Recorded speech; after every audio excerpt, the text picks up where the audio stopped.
Hello and welcome back to the Hobbit movie trilogy. This time we're doing the second movie, obviously, Desolation of Smaugh. Once again, the extended cut, obviously. Done the year after. Again, this trilogy was shot back to back, thankfully. So much like same thought process from the first trilogy. Budget 191.2 million, grossing on 958.4 million. So technically a bit less than the previous one, but it's not, like you said, not too much. It's still relatively consistent. That And it said, cost a bit less. whereas the first Hobbit film got mixed reception, what was the reception of this movie to you? Still mixed. Much I think the first two were mixed or a bit all across the line. You know, it was more of a couple of factors that were regarding some stuff that was introduced new in this movie that wasn't from the book. But we Funnily will be enough, able to from see it. funnily enough, from what I can Yes, glean, apparently it's the third Hobbit film that has the most positive yes. reception. Wait, oh my god. Okay, we'll get to that when we get to that. For the time being, start your engines right before the Warner Brothers logo that transition into New Line Cinema, like we mentioned. In three, two, one, click. So, like I said, hopefully this will be a better time than the first Hobbit film. Like I said, it wasn't terrible, but the pacing was noticeably The good news bad. is that, I think at least for Dweeb's side, is that this movie operates in terms of, um, line to travel in an opposite direction from the first movie. Instead of actually having to start from a location and then going, we're already reprising the journey from when we're going, and then the last bit will be in a specific place because we're about to go through the second leg of the journey towards the lonely mountain.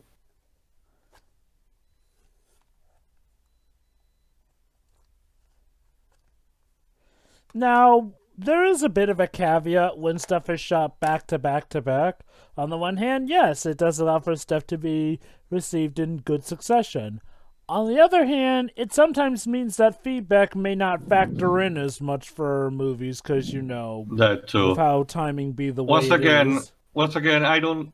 Oh, Brie? Okay, I don't remember this. So this is probably from the extended cut. And there's Peter Jackson again. I steal the man with the carrot. That is a Wow. Did nice they? touch, That Did they I would just? admit. Did they? Okay. Did they reshoot this, or did they just lift the scene from the first No, no, trilogy? no. This is another type of shot. Once again, audience, I haven't seen the extended cut, so I don't know. But I don't Oh, remember well, this scene shoot, in shoot, shoot. particular. Oh, shoot, that's right, audience. In case you didn't know, we're looking at the extended No, I cut. already mentioned at the beginning, Jova. Did you? So who's this Oh handsome no! fella? Oh no! It's Blandy Beard guy. Bard? Yeah, No, him. I think it's. Let me see. Mark Hamill? I don't think so. Oh, it's weird. That bearded guy looked like Mark Hamill. Also, Jesus. remember, there's story, and there you go. I think Jackson took advantage of this, similar to what we did in Lord of the Rings. Each movie will have a short sequence at the beginning, which like contains one of the minor side story. In this case, if I recall correctly, it might be Thorin meeting Gandalf. Yeah, I Uh, suppose. What a charming place, so Bree. essentially, this technically takes place before the start of the venture. Yes. Yeah. Similar to how, say, Smeagol obtaining the ring was before the events of Lord of the Rings.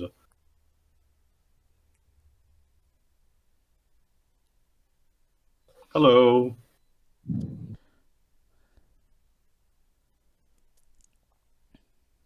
Could have gotten ugly.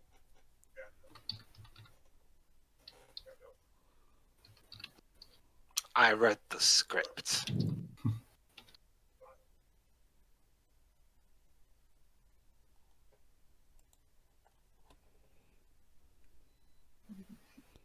Beaches and coke? I don't know.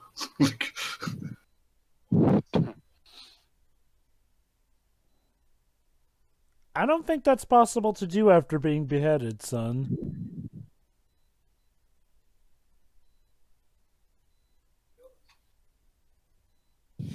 Uh?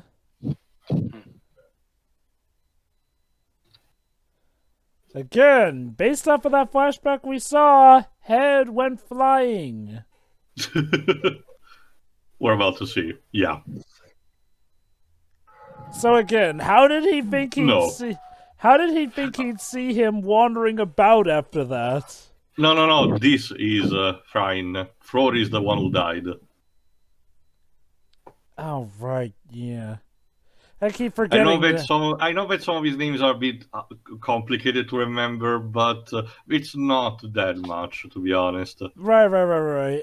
My bad. I thought that That's one thing I thought that that the I really don't. It seems to be a common thing for a lot of more casual type of audiences being actually scared by fictional names in fictional settings. Because that's the thing. It's similar to how, say, Doug Walker completely didn't understood the fictional name is done for Aragon, or Howling Kara mentioned about when he did the real comic adaptation of this. When Tolkien wrote both The Hobbit and The Silmarillion and Lord of the Rings, he did a sort of a pastiche of everything. Like I said, the folklore that was there, the Arthurian cycle, the legends of yore, and another thing that was the Nordic tales of characters like Beowulf, the Beowulf saga, which contains this particular set of names which he took inspiration from. that actually does make me wonder. Since we now know that it happened in lore, what do you think Bucky, the Winter Soldier, would think seeing this adaptation of The Hobbit, seeing as how he himself admits he read The Hobbit when it And he was met the originally author. released? Well, he will have a fresh take, I guess. What do you Rather than think, Jesus. Dwibs? So I was just trying to pay attention to what they were saying. Think of what? Oh, I just mentioned how, how in Falcon and Winter Soldier, Bucky mentioned that he read The Hobbit when it was originally released, because, World War II and all Right, that. okay. I mean, I was wondering was... I was wondering what his reaction, what you think his reaction would be to the film adaptation. Yeah, it's not really Thorin. Gandalf again. Gandalf might not be the most powerful wizard in the world, but he is not dumb. Again, playing the long game. He's I arguably wonder. the I smartest. wonder who's referring to. Guinevere? No.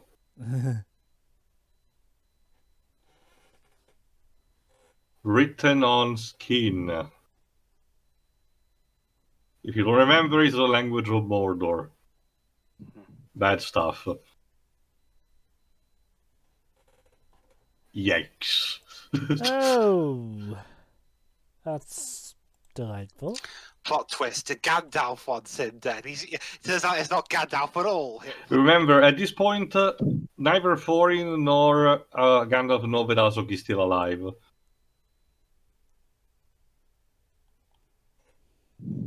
In case you forgot, the reason why there are 7 is because originally there were 7 kings, upon which Sauron gave them the rings. Get it? Because Snow White! Ha ha ha! That Tolkien is a clever guy.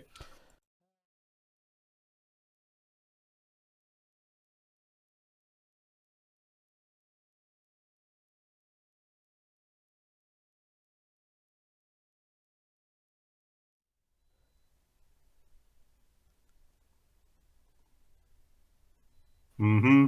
And that's how we conscripted Leads us this to guy. Martin Freeman. 12 months With later. a purple filter. Okay, I'll never get this. So, I guess usually people say 12 months later when it hasn't been exactly 365 days left, but it's like, you gotta love when people can't seem to choose whether or not they want to write down year later or 12 months later. I think it's fine either way. It's just, what you want to decide in that front. Okay, Bilbo, how did you got into this situation? And what is that beast humping? No, it's just sniffing the air.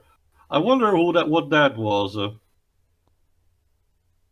I do wonder. We have a title, surprising enough, not that long into it. Well, yeah. At least you know what the movie's called. Only 10 minutes into it, so well done. You got one clap. Yeah. One clap. I wonder I wonder, maybe the pacing for this movie will be better. I can tell you for at least the first half, yes, because again, our characters had to walk the second mile. We have passed the mountains. Now it's time to reach the Mirkwood.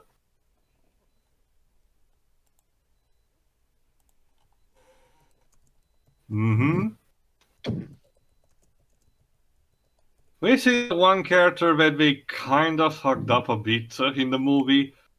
Beorn. Beorn is a bit bizarre even for Middle-earth standards. He's essentially a shapeshifter, a guy that can turn kind of like an animagus in the Harry Potter lore. A person who can shapeshift into an animal, in this mostly likely a bear, another friend with all creatures, but one that wants to live a life alone and is very antisocial. And he lives on nearby the Mirkwood, so our characters will have to pay a visit if we want to get some provisions. Wow, Okay. these guys have amazing stamina being able to run for all those hours. Never mind the fact that Gimli did told in Two Towers that dwarves are not supposed to run for that longer. Especially also Bombur. Again, for having all those jokes about him being fat, he's surprisingly still quick on his feet. Hey Gandalf, Jeez. you get used to running much? I mean, again, here, if he could run this fast and is really agile, why'd they still do those fat jokes? I guess to Well, not being completely cliched. You see, Dweebs, the trope is called Afrophatic. Okay, definitely a change. In the book, Gandalf decides to... No, there's Beorn. Gandalf decides to reach the Baron's house with Bilbo first, and then introduce gradually the dwarves just as a mere coincidence. Oh, I was expecting them. So why are you banging the door? Here instead, we're treating Beorn in a very dickish way. Well, I mean, he's trying to eat them. That's literally his house, Dweebs. Weird thing to omit, unless... Yeah. Oopsie. You couldn't have told us that before, Gandalf? Now we kind of look like dicks in front of the guy. Oh, yeah, there's the term skin changer. Yeah, no. Yeah, okay, insert Alaska reference. I actually would instead make the pun that he's unbearable. Nah. If she were here, she'd do that. You're a bunch of dwarves. Who are you to talk about what's natural or not? Dwarves tends to be very single-minded on all those subjects. True.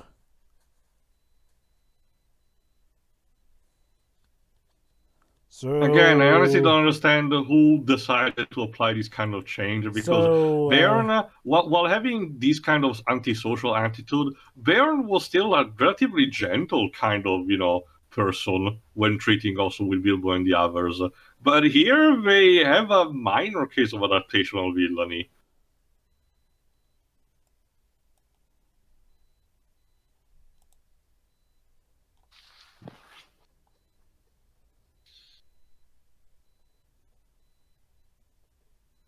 Yeah, don't take Azog that knows better than to take his chances.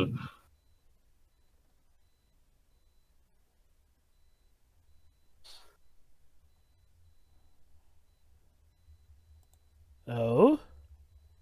Please get your bear away from my face. I was nearly eaten. Halitosis, man. Yeah, this would be basically your excuse on why Azog would be absent for a bit of a movie. Not in the entirety of it, if I recall correctly, but a bit. Because he's been summoned by the Necromancer. Yeah. We can't think of anything else for him to do. Let's pack him away.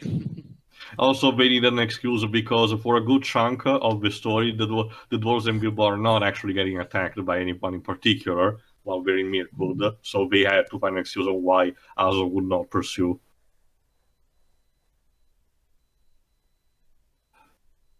What is Bilbo? Do you need to smoke your leaf pipe again? Oh, no, right. Well, close enough with the addiction. You have the ring still.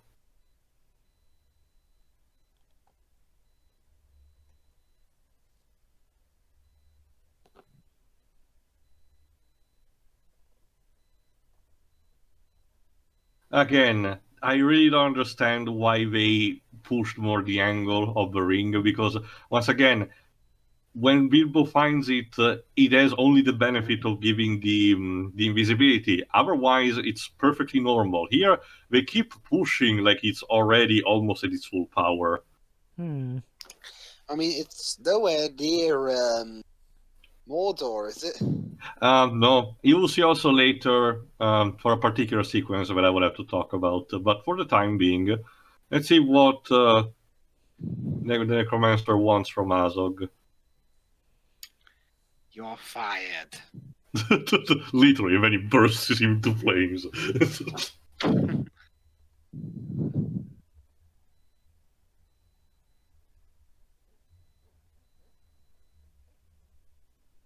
Okay, I'm not even convinced this is an actual language invented for the movie. It's like they told the actor here, just say anything. No, I can tell you this, but it's pretty much legit. And I also respect this kind of. I also respect this kind of decision for having more characters speak with the fictional language used, because in the Lord of the Rings we only had a case of Elvish being used a couple of places, but that's pretty much it. Oh, his There's son. Bolg. Okay, again, completely forgot about this. This is Azog's son, and technically speaking, the real final boss of the entire story in the book.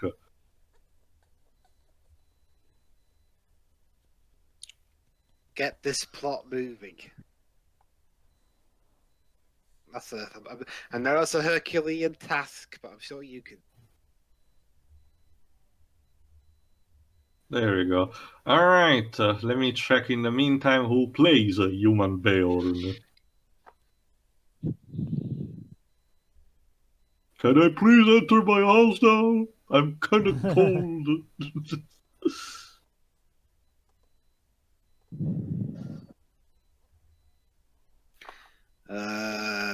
B. My God. Jesus, a big one. Michael Persbrandt.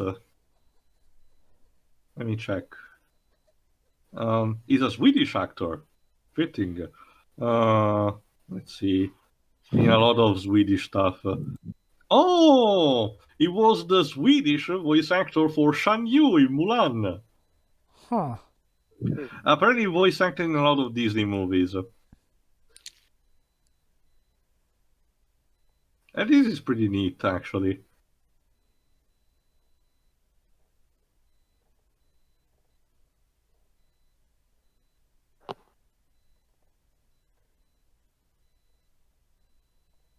Yeah. So I think now we're about to replicate the thing that I mentioned. The fact that Gandalf and Bilbo will go first. Then each dwarf will actually present themselves as a fortunate coincidence we were passing by, you know. And this will convince Beorn to be actually amicable with them. How nice.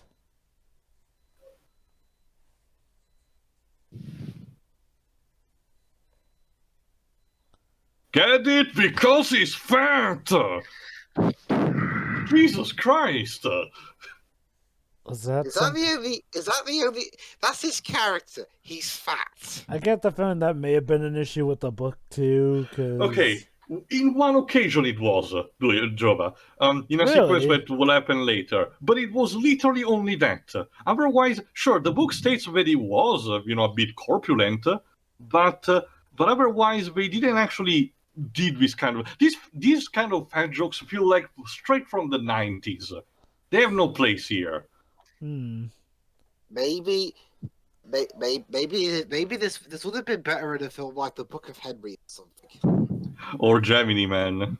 Well, I mean, those films were made written in the Or 90s. Avatar, James Cameron's Avatar. We did that too recently. and were barely updated.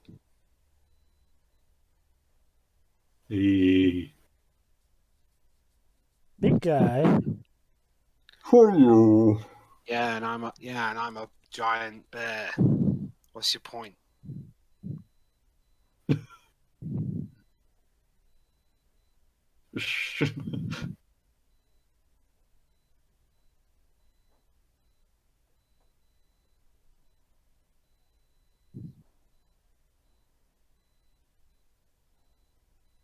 No. No. Remember, a lot of people outside of the Shire don't know what hobbits are.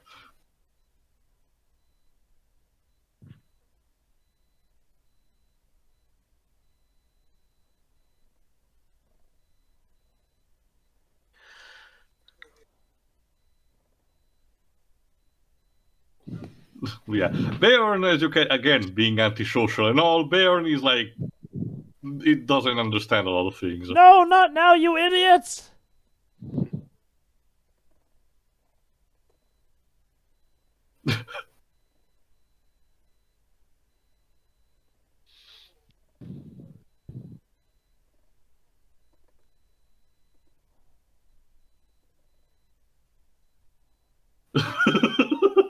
I love this guy's voice acting. I have to be honest. The time that I watched this movie in the theatrical cut again was only with Italian dub. I actually didn't know how this guy would act.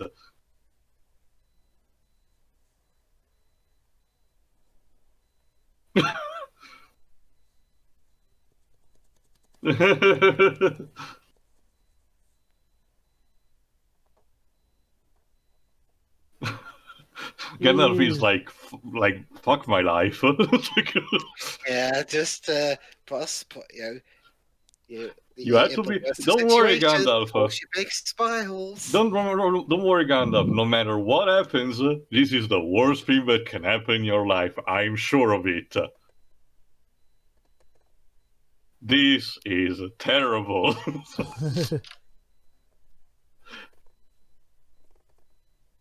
Actually, we're kind of missing Thorin. Yeah, there he is.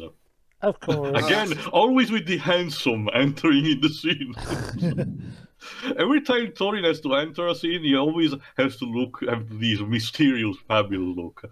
But the good news is that Beorn actually bought all of this, so happy hospitality it is.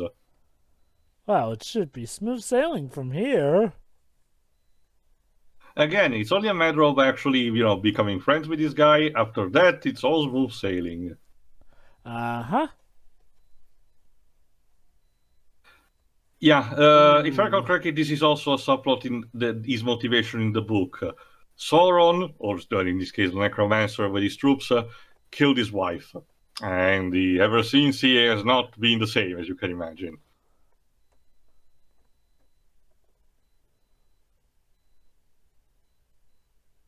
But Well, now there are the skin changer is an race that is about to be extinct. Well, snap, So, only one. a last of his kind. And There can be only one. And he's male, so unless he learns how to asexually reproduce... Yeah. Skin changer, if I recall correctly, do live for a long life, so it's not even a matter of, enjoying the years while they last, but it's still having a sour tone. But, as you can see, despite the antisocial, he's trying to living a normal life, things that creep beneath the ground in Mirkwood. I wonder what As those could Radagast be. foreshadowed, the spiders have multiplied and grown both in number and in size, and it's not a good thing at all. So of course we should go through those woods.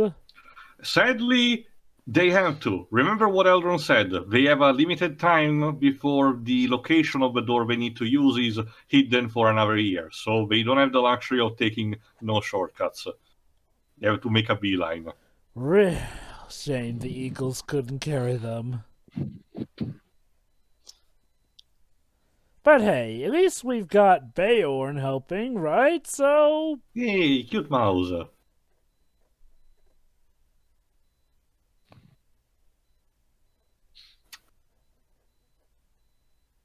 Fair enough. Yeah. The enemy of my enemy is my friend. Again, good sport. So, but Baron will provide them with some ponies and provisions for all they need. The catch is that when they arrive at nearby the Mirkwood, they will have to leave the ponies behind. But otherwise, that's it.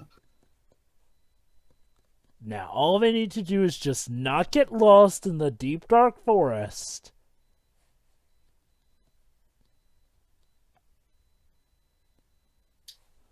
Yeah. This is also the reason why Gandalf will actually ditch the party again this time. Again, shit is getting too serious for this to be ignored again.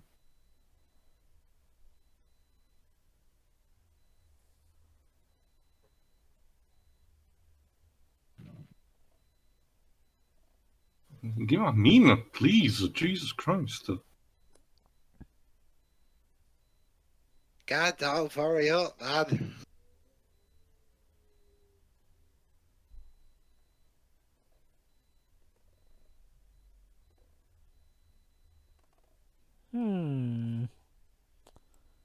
Intriguing. Lore about... this has to be an extended cut thing. Oh, hey, this Galadriel. This Galadriel tells us about the lore of Arnor and Angmar. Essentially, Arnor was a kingdom of men in the north, Angmar was the kingdom of the Witch King. They fought, they destroyed each other. I actually forgot about this, man. It's been too long since I watched these movies. And I didn't knew the additions of the extended cut. Meanwhile, Blackbeard's like, Gandalf, I said hurry up, man. No, Dweebs, you have to do it like Eric Bana in Star Trek 2009. Yeah. Hi, Christopher. I'm Nero. but Gandalf, Saruman the White says a lot of things that are true. Yeah. Remember, this is the guy who in 60 years from now will betray you because I'm in danger. More like also he's going to be corrupted. But Dweebs, you still have a point. Like I said, while not being technically evil and corrupt, Saruman is clearly not the one he used to be. Again, it's all connected to the idea that the more he uses the Palantir, the more he grows near the influence of Sauron, since Sauron himself possesses a Palantir on his own.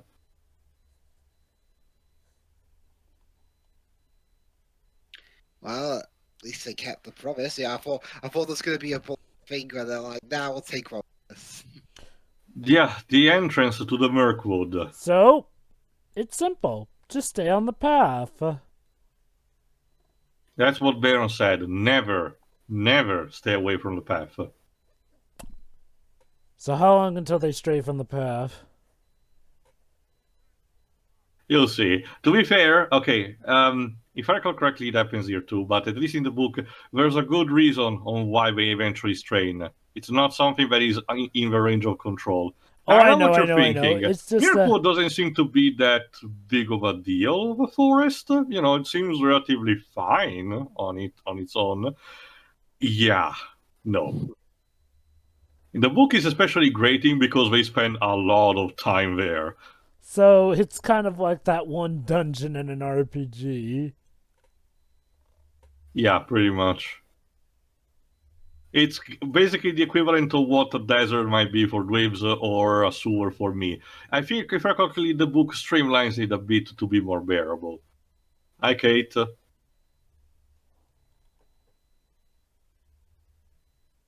You have to remember that a community of elves also lives in the Mirkwood, meaning that, at least for Galadriel, you know, shit's about to get real too. You have to wonder, do the elves just contend with all the dark stuff in the woods and that's why they like living there? I think the movie will actually explain it a bit. Essentially, Thranduil and his court had to repel regularly now the spiders. But remember, it wasn't always like this.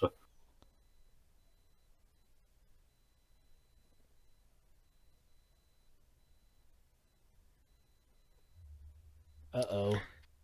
Goodbye, horsies. Back to your master.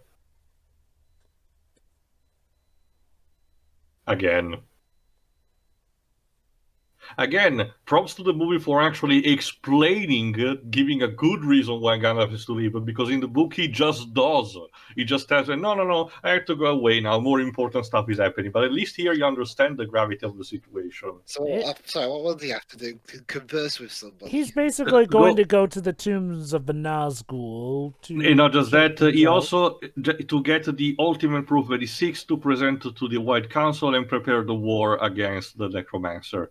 Because this is going to be the last major time Gandalf lives. Oh, it's nothing, Gandalf. Don't worry. Just leave it be. Just leave it be. That's not whatever. But this is the good news is that this is the last time Gandalf leaves the party. The bad news is that he's gonna rejoin them in the next movie, essentially. So, yeah, if you were a fan of Gandalf, well, okay, Oh no, he's in the we'll still see. movie. We'll actually still see him, but he's not gonna be active towards the party for a long time. It's pretty much a big party split, yeah. Which, you know... Also, another thing, don't drink the water inside the Mirkwood. It's poisonous and will put you to sleep. Let me guess, one of them's going to drink the water. Try to guess which one lives. The fat one? Because fat people are dumb. And like I mentioned, that's actually a thing in the book. Bombur accidentally falls into the river and drinks of it, meaning that we had to literally drag him. That's miserable. So yeah, I guess it's token. So, be prepared because our characters will spend quite a bit of time in this forest. It's very, very thick. How long does it take for Smaug to show up? Okay, to be honest, I think we're gonna see him at the worst case, I think at the 2/3 mark. Ugh. Yeah, I always love those when the title of the movie doesn't show up till way late. I honestly don't even know Okay, why to calling be it fair- like this, because Desolation of Smaugh doesn't really fit with the themes of the movie. There's build-up is one thing, but 2/3 of the way through the movie. Okay, to be Really? fair, there are some cases where having the namesake of a movie or story show up later can work to good effect. Case in point, Jaws or Moby Dick. Okay, Moby Dick is just. I mean, Jaws was at least somewhat of a presence, during the first bits of the movie. We've barely seen Smaug. I guess you could argue Smaug does have a presence in that he is the main motivation of the party, and we have seen the horrors that he has wrought. Well, shit. Oh, come on. No, we can't. Well, there's enough of you. You could make a human bridge, or the dwarf bridge.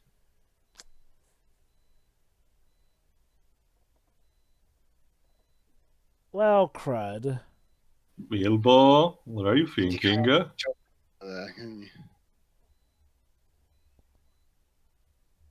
Let's go Tarzan style. Yeah. Wait a minute. Bilbo. Piece of shit. Wow. Wait a minute. Something doesn't seem right here. I'm getting never-ending story flashbacks. Bilbo, you're an ass.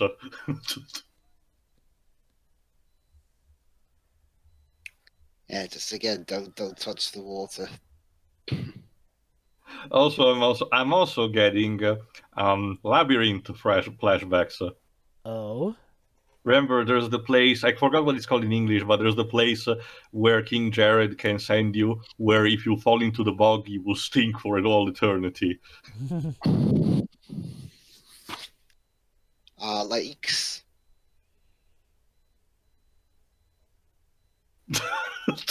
You think? Shit.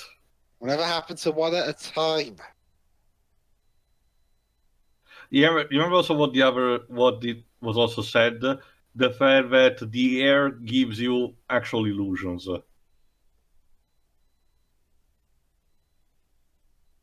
Oh my god. Can it get any worse?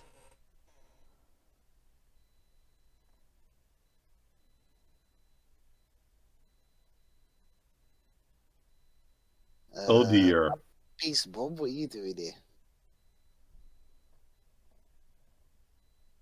Thorin, why?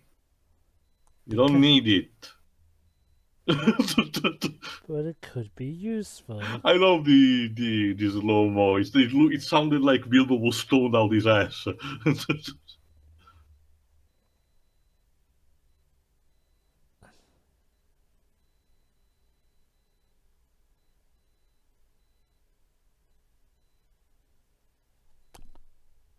That's usually a good setup for things to go wrong. You just had to say it.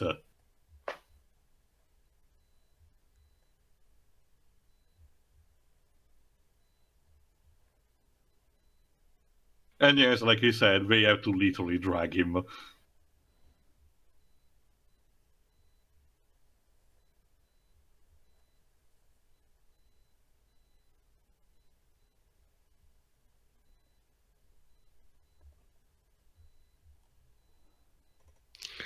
Again, seriously, is this the ring again? You No, know, it's the influence of the wood itself. Oh.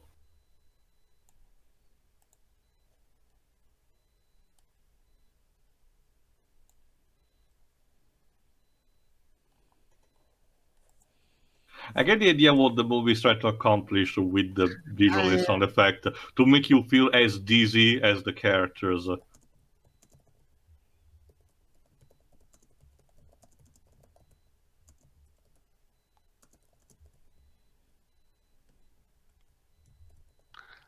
okay, I get the feeling that when the filmmaker's high. And we probably were doing shrooms of their own.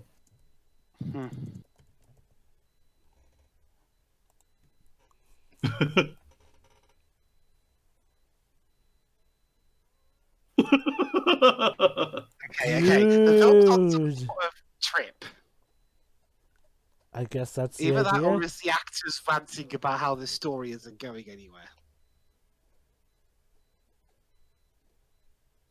I mean, okay, Dwibs, all joking aside, I feel like the pacing for this movie has been much better than the first Hobbit film so far. Mostly because we're a prize. Again, it's a similar situation what Vives said about the Two Towers. The pace is technically better because we're pricing from the action immediately. Uh-oh. Hello there? If there's one thing that spiders love to do is to construct a sort of alarm system. If someone touches one of their webs, the other resonates in kind. Yep.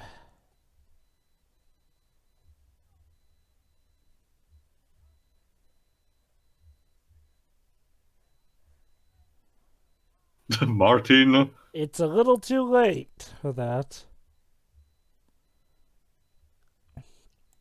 It's far, far too late for that. You know, for some reason, composers like to use that kind of scare chord with spiders. I don't know why.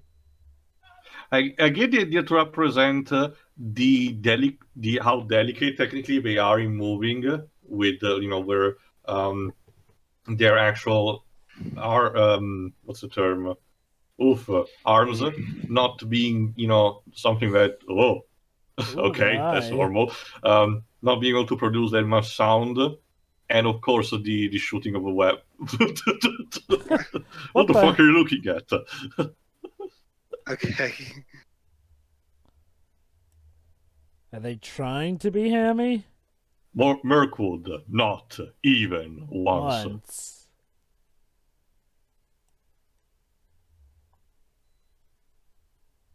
I'm sorry. Excuse me? They're been running in circles.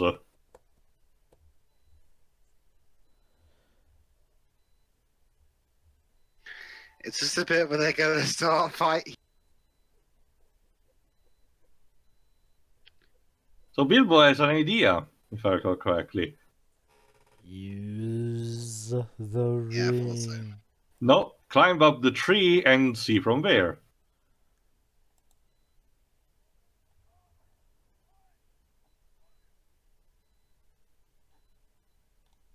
Mm-hmm.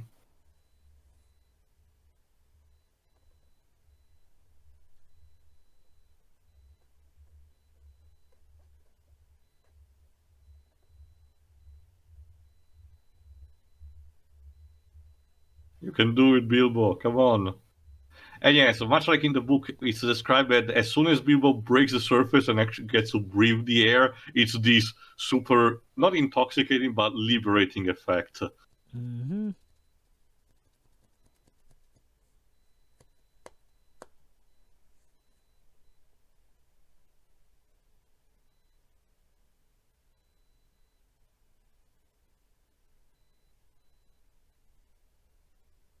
And yeah, there's still a lot of traveling to do, but we're not too that far from there. How good.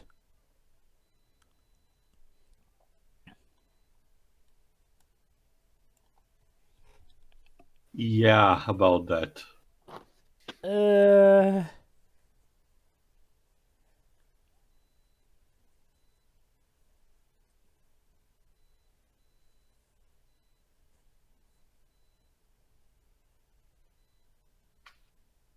Hello, hello.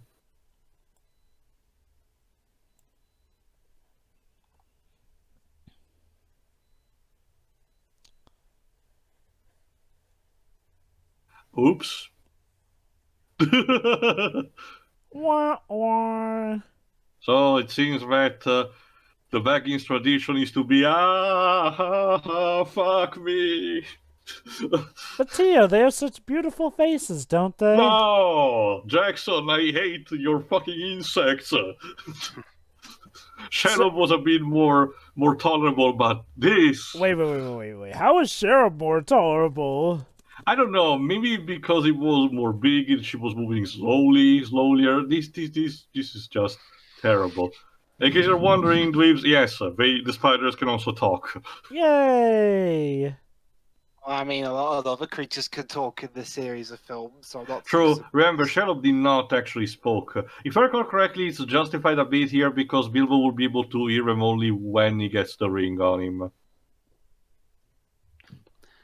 So how come Bill can't talk to spiders then? There you go. This. Okay, I actually like this bit because, again, what was in the book. It's the first major kill that Bilbo does on his own, with his own accord and everything. And he will prompt him to give a name to his sword. Swordy? No, you'll see. It actually was name dropped in Lord of the Rings, but this is where he christens it. Hold strong, Bilbo. He doesn't have that much arm strength on you. I think. But to be fair, yes, putting the ring on might be a good idea. Yeah. Normally I don't recommend it, but whew.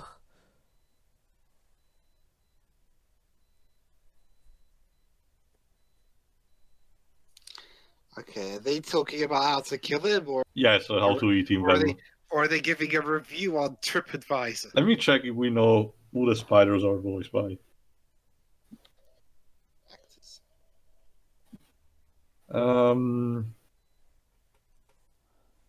Brian Sargent and Peter Veer Jones.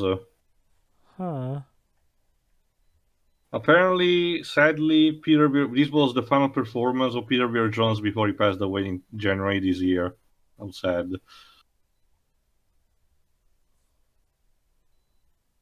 So yeah, now it's time for some stealth killing. Come on, Bilbo.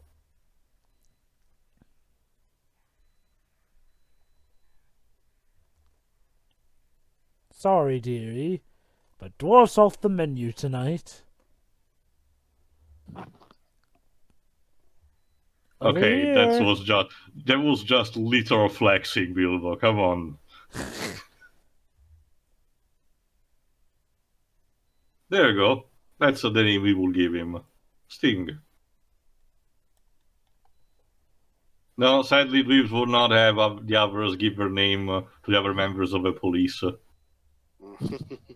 So one's Sting.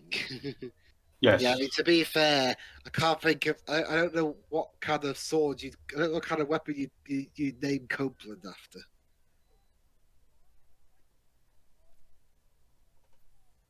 Ah!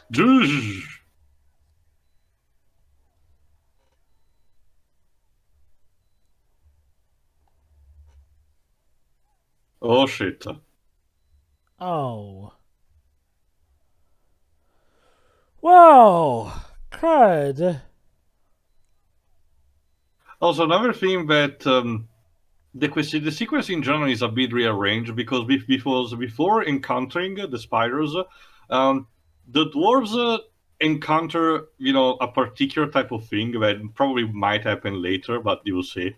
Also, Jesus Christ, that's brutal. Dang. that thing also happens in Limbo. What's up with people imagining dismemberment of the spiders? Okay, Bilbo, it's literally just the ring. Go there and take it. Oh no. What? It's a baby!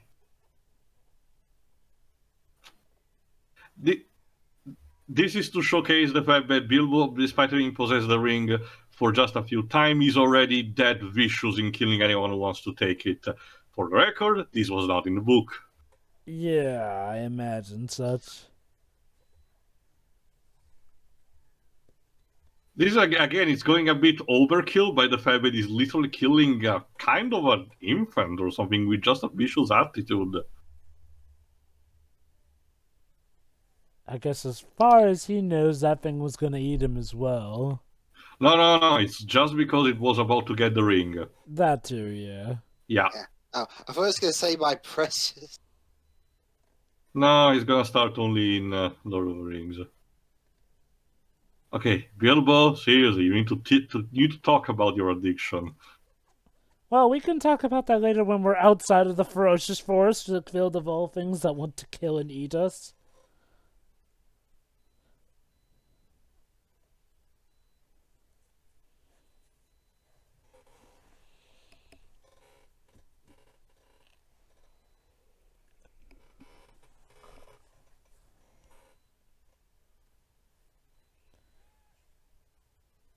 Oh.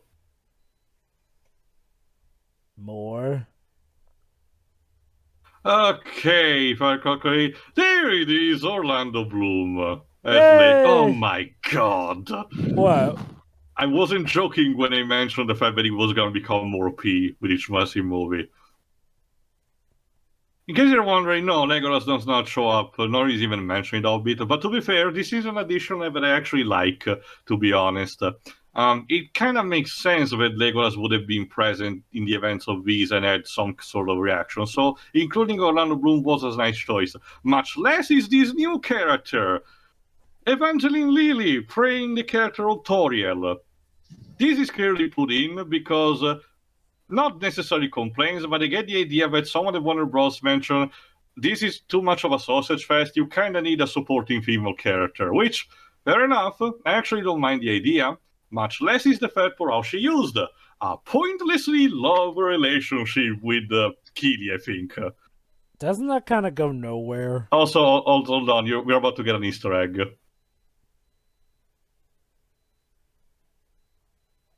And?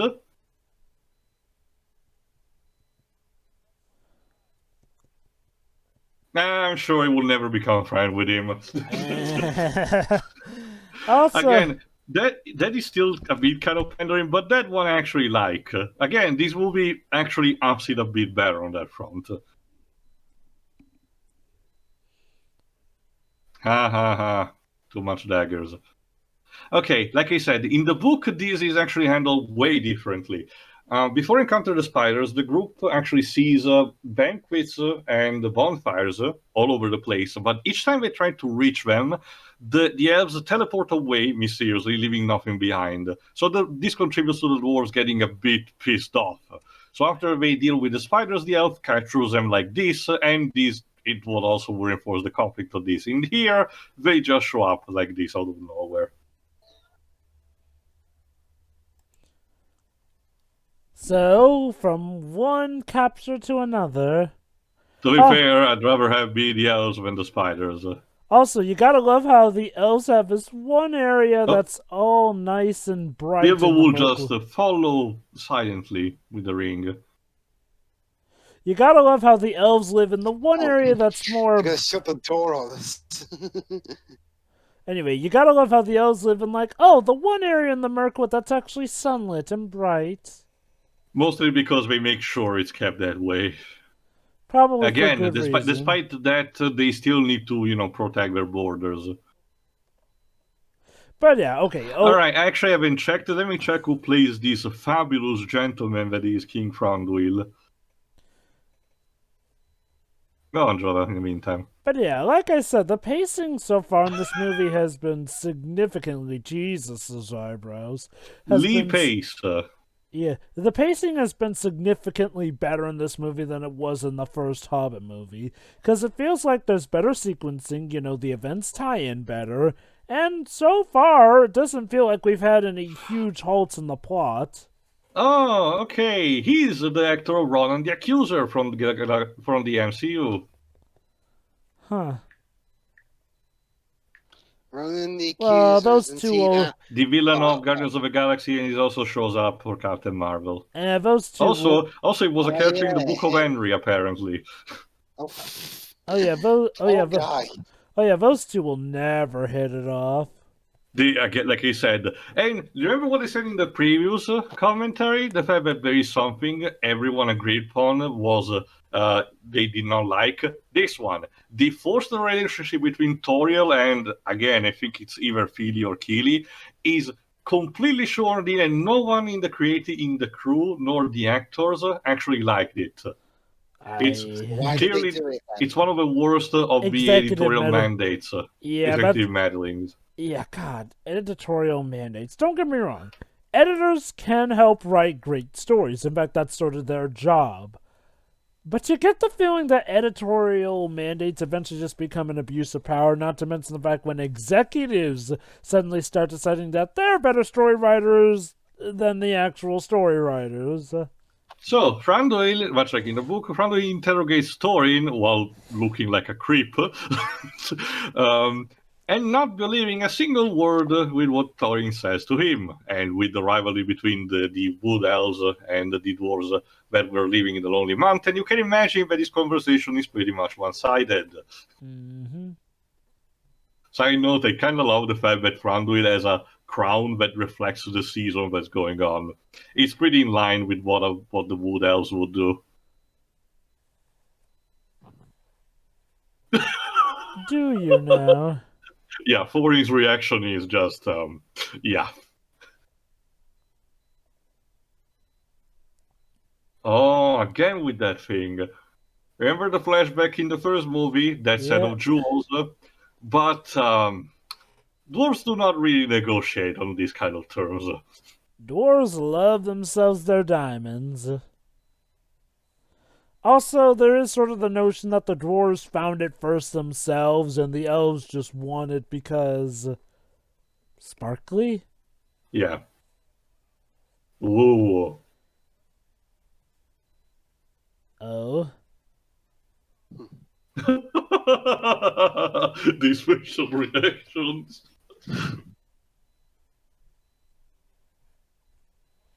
Again, also props to Thorin's actor.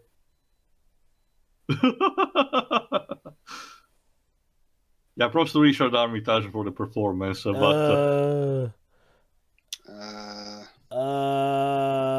you all right, mate? Lore, Thranduil has some scars on his own. Ones that he keeps sort of hidden by with magic.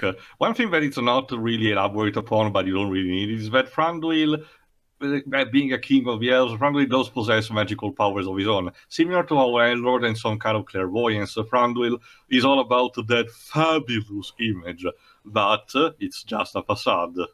Which, again, it's a neat way to incorporate also his personality. He's not technically a bad guy per se, but he's clearly an opportunist. I'll just say this: Let's just say that Legolas is a better son than the father would be.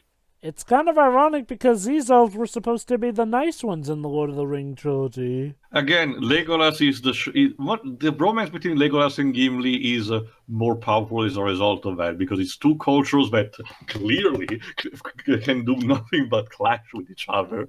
Well, that's the end of the Hobbit: Desolation of Smaugh. All of you get thrown in jail for the rest of your lives. Hold on. The end. Wait, hold on. That was our only hope. No, there is another.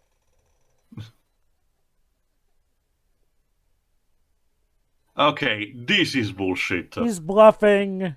Oh, actually, no, he was talking to Toriel. I forgot about this because, but to be funny, the movie will play out more about a bit of this concept of characters being able to see Bilbo even though he shouldn't be. But anyway, let me elaborate. Much like I mentioned, Toriel is an original creation for the movie, meaning that we have to construct a kind of personality for him. Sorry her. for her. My bad. Unless Torio is secretly a No, guy, no, no, no, that no, would. no, no, no, no. But there is a sort of a story arc tied to that. Is the fact that Thranduil is not seeing her much on par with the rest of his court, but Toriel wants to prove for herself that she's capable, of that. I don't remember if she's actually an added daughter or she's just part of the court. Let me just check to be sure. No, it's just a chief that serves under Thranduil. Oh, well, Again, sis, Legolas may that in have itself, feelings for Toriel. that in itself is not really a bad thing on its own, but much like a lot of script from the 90s, ironically, okay, it's not technically failing the Bagdale test because that would require another female female character for Toriel to be talking with, but it's close enough. Toriel's entire, aside from the premise, Toriel's entire driven is all about getting romantically involved with Keely, which Well, don't you it's see? technically not super bad, but it's just super disappointing. Well, don't you And see? it contributes to only give the pace a screeching halt.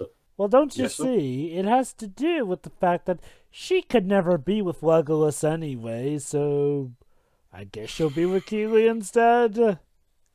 Again, Like, much like I okay. mentioned with Eowyn and in Lord of the Rings, sure, you need a kind of love story for this kind of narrative. If you don't know what you're doing, which is easy to do, is kind of resulting only in bad things. I would argue it at least worked for Erwin and Liv Tyler. Eowyn.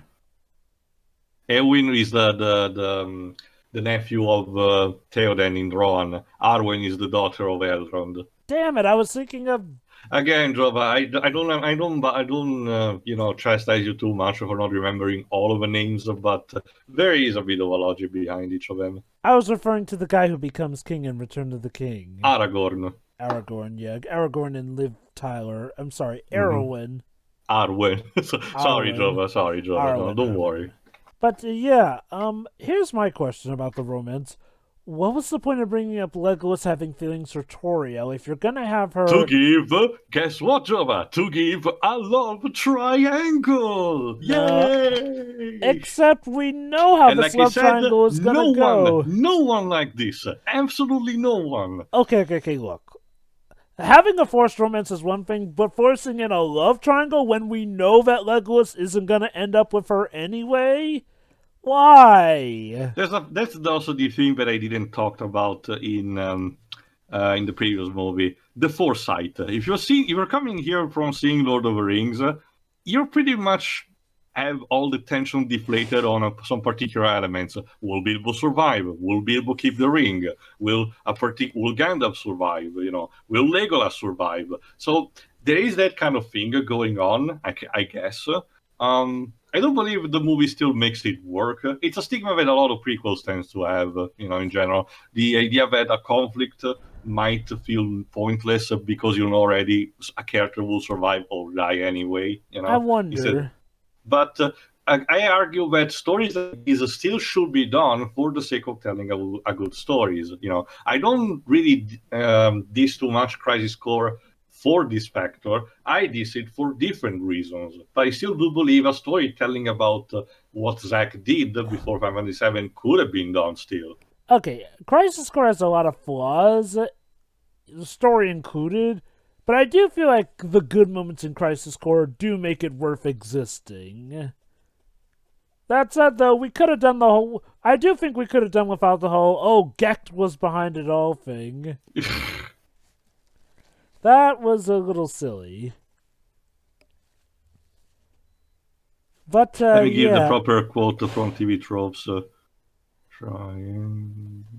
There you go. Nobody from the films likes the love triangle and share the fans' hatred for it, to the point where they flat out ignore its existence in commentaries and bonus features. Jackson and Evangeline Lilling are the two most vocal critics of it, confirming that it was a studio-mandated decision. Thanks, Warner Bros. Really appreciated. So what TV trope is that under? Trivia. Creator Backlash. Okay. But, Jesus. Okay, that is such a weird decision to make. Again, if you really wanted to have the romance, just have it be with Tariel and Keely.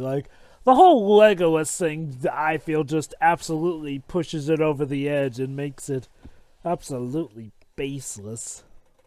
So yeah, Bilbo has a plan for having the dwarves escape because sadly it's still a fortress and they have to get away somehow. Oh, but won't this interfere with Keely's love for that elf he just met? Who the hell cares? Apparently the executives. Like, Lives. Oh, I guess he's not back. so what was the mentality here? They thought, oh, we had a romance that came together in Return to the King, so we need We to have need one here too. here? Like I said, I actually don't. I would reiterate to this day. I don't mind the inclusion of Toriel in itself. I just believe that the characterization, even to her, was just wrong.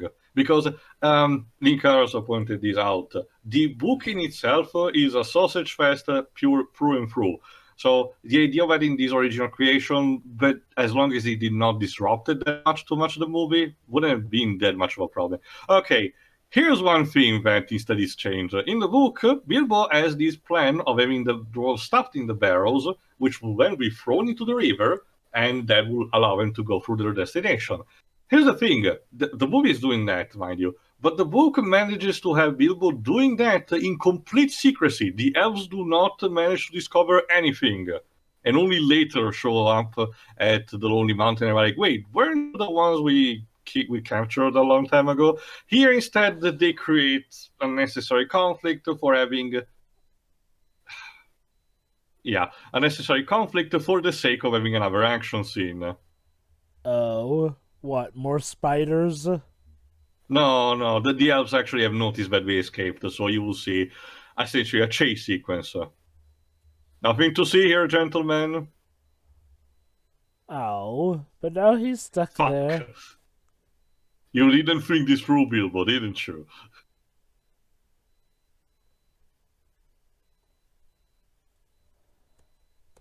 The Keeper of the Keys. And also, another trivia connected to a thing that happened in Return of the King.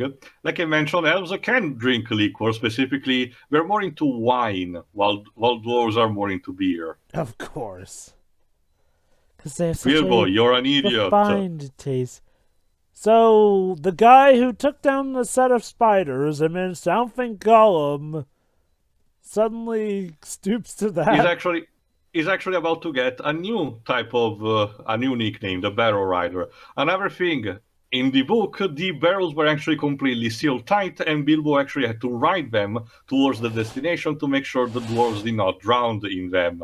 Here instead, they just leave them open so we get reaction shots from them, I guess. This would totally make for a water ride at Universal Studios or whichever park would make a ride for this. So this will lead us out of Mirkwood, huh? Yes, actually, because the river actually leads towards the town of Laketown. There you go. This is the system that the elves use to. That's a terrible horn.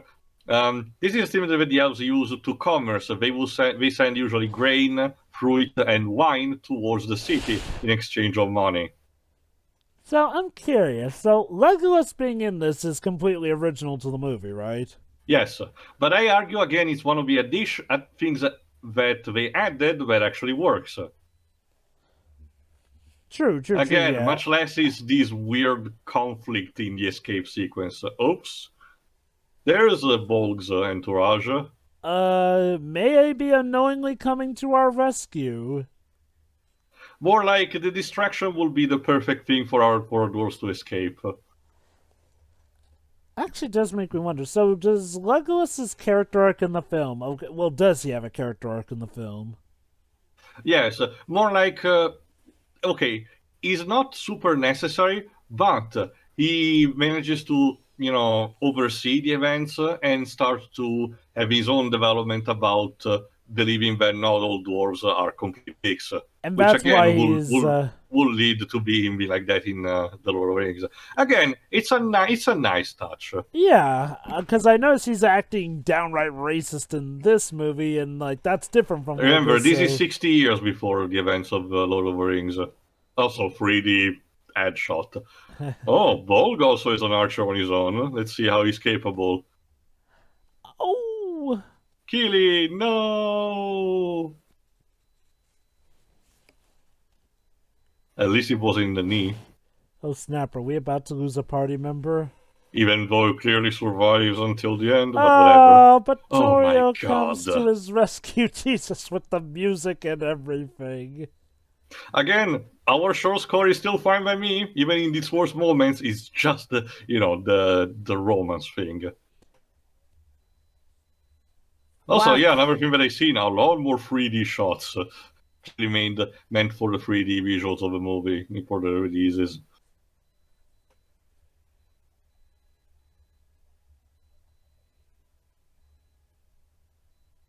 There we go. Whee!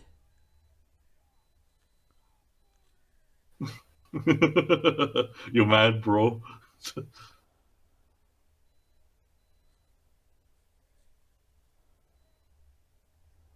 Ow.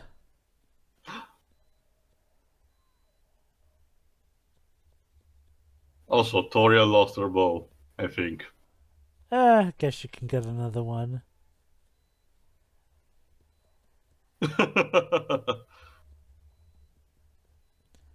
So it makes you wonder, how did the orcs make it through the forest just fine?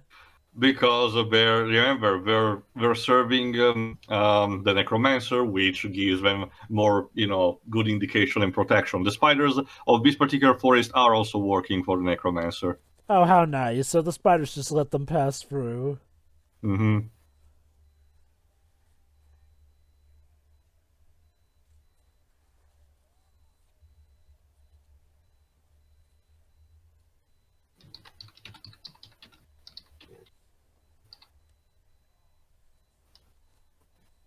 Okay.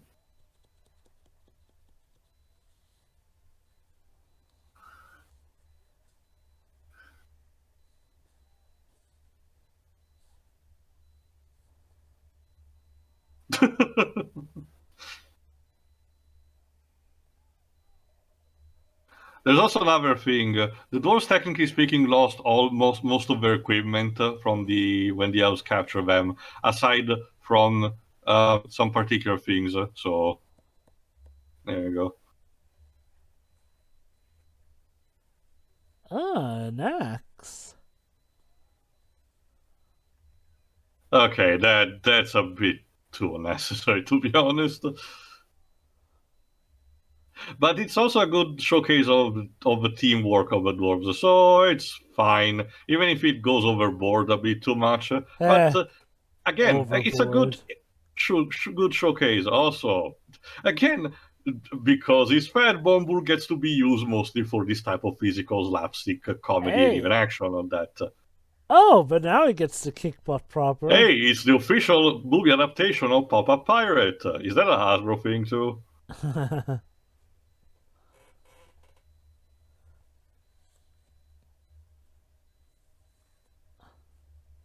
Yeah, sure, you two can come along, I guess.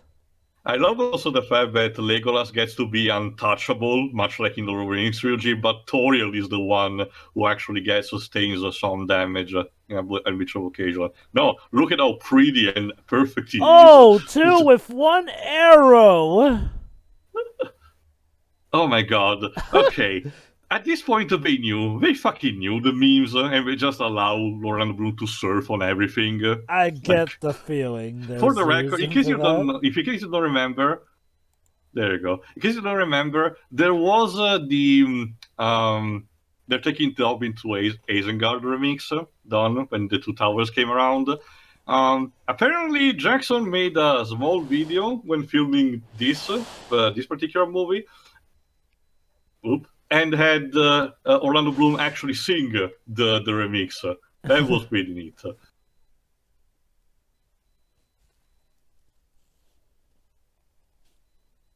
They're going to interrogate.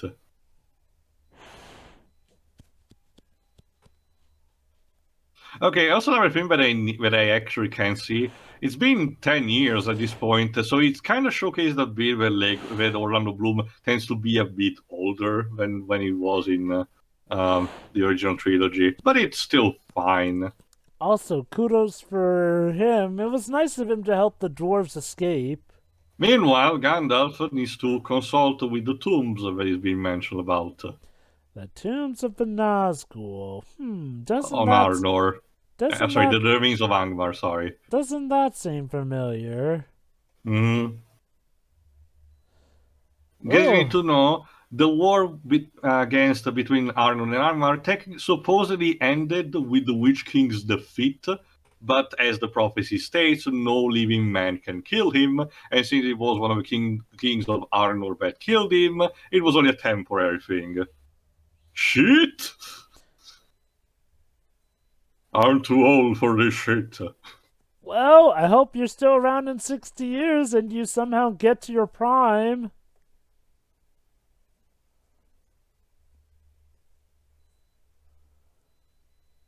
Have I missed anything? A bit. Oh, The elves captured the dwarves, but now they escaped. Meanwhile, Gandalf is being sent here to the remains of Angmar. also, So, question, Legolas and Dweebs. Torio helped the dwarves Actually, escape Dweebs the doesn't know about this orcs. because he's first time watching. You might know about the news, though, Dweebs. We have Evangeline Lilly in this movie, which portrays a female elf called Toriel, which was created specifically for the movie. But, jump scare. Radagast, what are you doing here?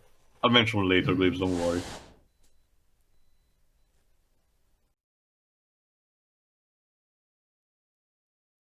Oop. His hair is literally a nest. Much like Saz.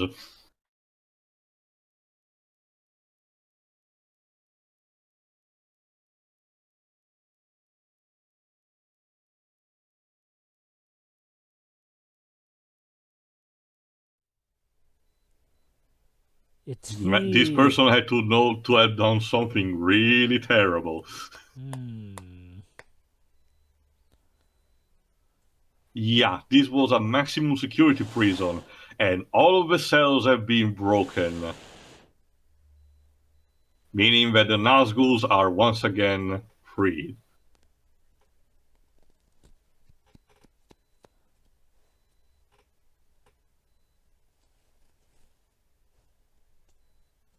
Yeah, Maybe it's an again, elf. things are about to get even worse. You know, you gotta love how. Oh boy. The enemy.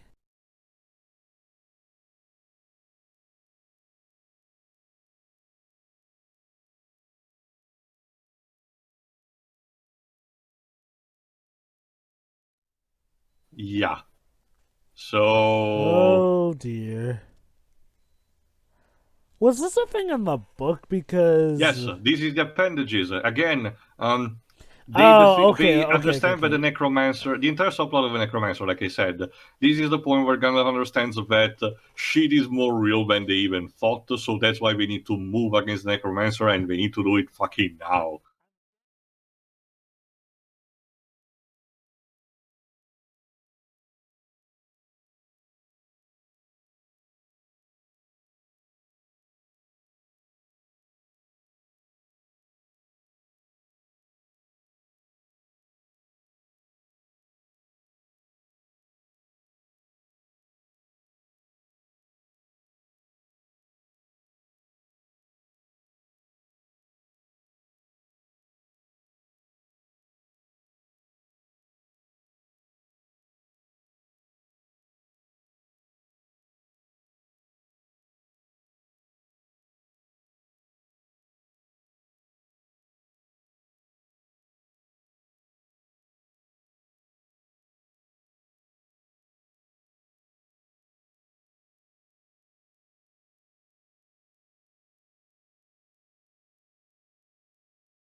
So the best bet that they have is to go to Laketown. Hey, so long as that town doesn't have flesh-eating spiders, we should be And here we have fine. Bard. Again, another thing that the movie did a bit better, foreshadow some of the characters like this one. Bard is actually technically a bit important in the grand scheme of things, so it's a good thing that the movie is actually building him up from the from the halfway point at least.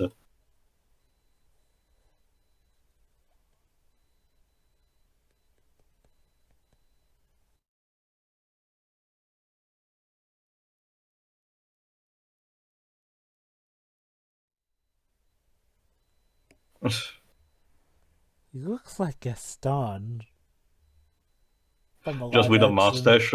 No, he looks Let me like Gaston from the live action Beauty and the Beast, and he does have a mustache in that. Let me check who plays him. Might as well. Luke Evans. Oh, it's him. Wait. Oh my god, Luke Evans, that is Gaston!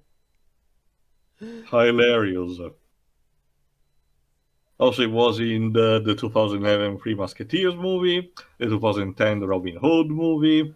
Huh. Weird. The 2011 Musketeers movie also had Orlando Bloom in it. Hilarious. Also, it was in Fast and Furious 6. Hey, Dwibs. Hmm? Gaston's in this movie. Okay.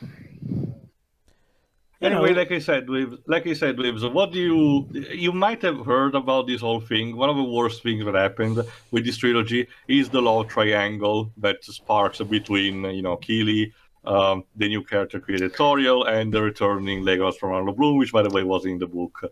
Do you actually knew about it, even if you haven't seen this movie yet?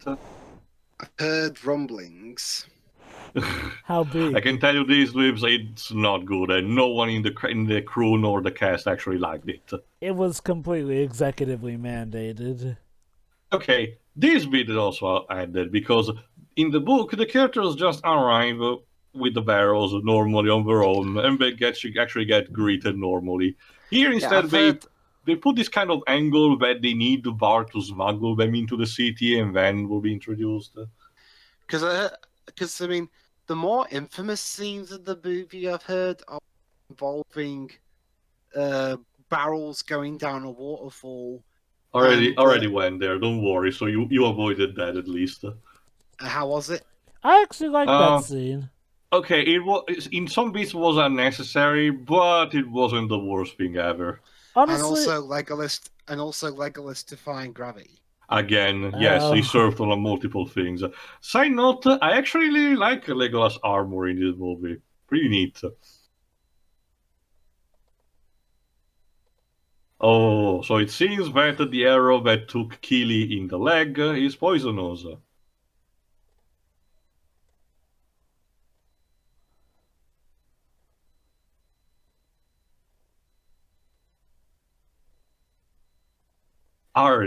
So what was that? Do you fear death? Oh, well-meaning Torio, we don't need to kill our hostage and source of information. Can't you at least mutilate him? Come on. I guess then that might make him less likely to talk. Darn it. But now maybe this might That's a give lie. Torio a change of heart.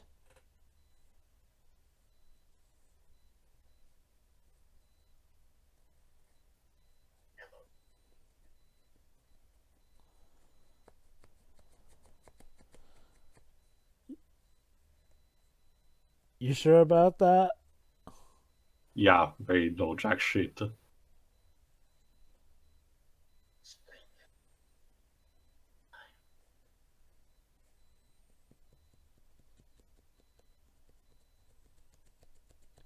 Oh dear. Again, this is more foreshadowing for the big picture. The thing that The Hobbit is as a story, like we said, it is a simple also scavenger hunt and everything, but at the same time, it was a sort of a minor political chess move because hey, he set him free. Also the body's still twitching. Yikes. I mean, I heard I think I heard it does kind of happen. Yes, sometimes it depends. It's similar as a reaction to when a lizard's tail gets cut, but the tail still moves. It's a residue of biological electricity running through the nerve system. Well, don't you see, guys? He did set him free. Technically speaking, yes. But essentially, recapturing the Lonely Mountain is in itself chess move strategy because it's necessary for contrasting Sauron. So Sauron will probably make sure that thing never happens. This is why we have all this intrigue. The story, told in the book by adding this thing, gets a bit more, for lack of a better term, political Let than me it was guess. in the book. But I argue it's for the better. It's actually one of the better additions because, again, it helps of making it feel a bit more organic with the Lord of the Rings. So this particular thing, I actually am okay with. Let me guess. Book-wise, this was something added in a later edition of the story. Yes, but specifically, again, like I said, the Appendage of Lord of the Rings had a conversation that Gandalf told to Frodo and the other hobbits, and told them, yes, in hindsight, they decided to do that because he didn't wanted the Smaug to actually be kept in check, especially with Sauron coming close to returning.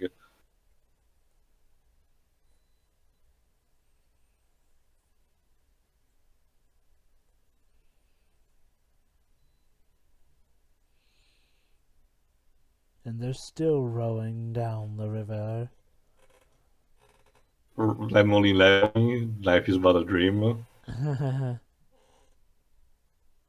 Okay, another thing, I don't remember Laketown being in a frozen climate, to be honest. I guess the idea is more so that it's fog. This is not true, but as you can see, there is ice in the water. Oh, I thought that was bits of foam. No.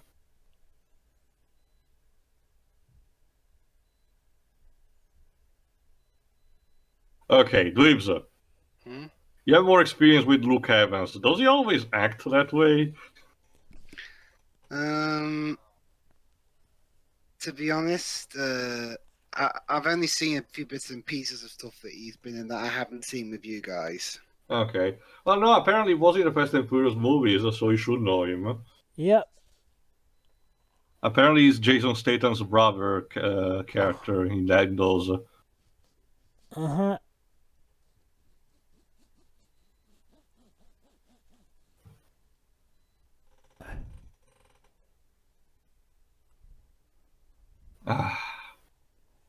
Sure.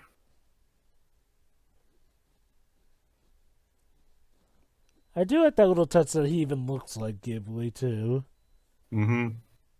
Being his father. Would be funny if he was played by the same guy who played Ghibli. No, it's not John Rhys Davies. Of course not. Oh?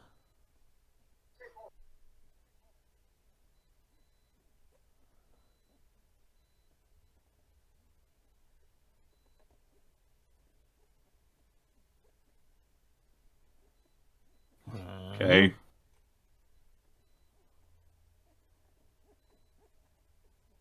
Yeah, the city of Laketown, which is kind of a pastiche of Victorian London and Venice, of all things. Joy. Again, in the book it's treated in a bit more colorful way. Here it's a bit more gloomy, particularly due to how its master is ruling. But essentially, we're gonna have a Denethor 2.0. Huh.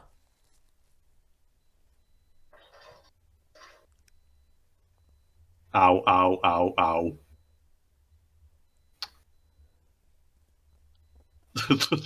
Can you imagine if it was Peter Jackson, the one putting the fish on top of the actors? Again, wanting That's a to be lot of quirky. fish. and when Martin Freeman is like, Pete, is this necessary? Yes, now taste the smell.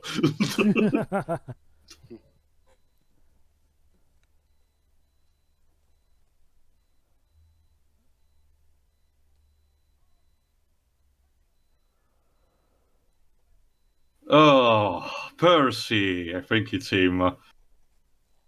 This is, instead, if I recall correctly, Grima 2.0. The bootlicker of a master. Mind you, if it's not him, he's gonna show up later, but it's still an asshole. There is still an asshole. Oh no, there it is, this one. Jack Black? No.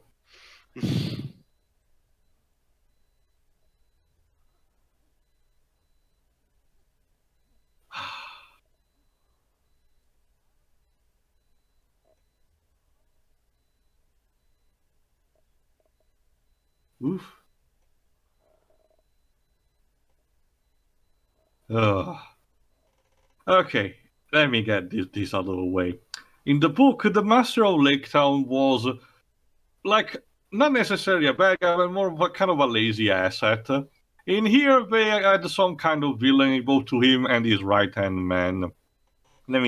I'll check in the meantime who he is and who is played by. Also, Dweebs, Hmm? you'll never guess who plays the Master of Laketown. You'll see in a sec. You'll see me in a bit.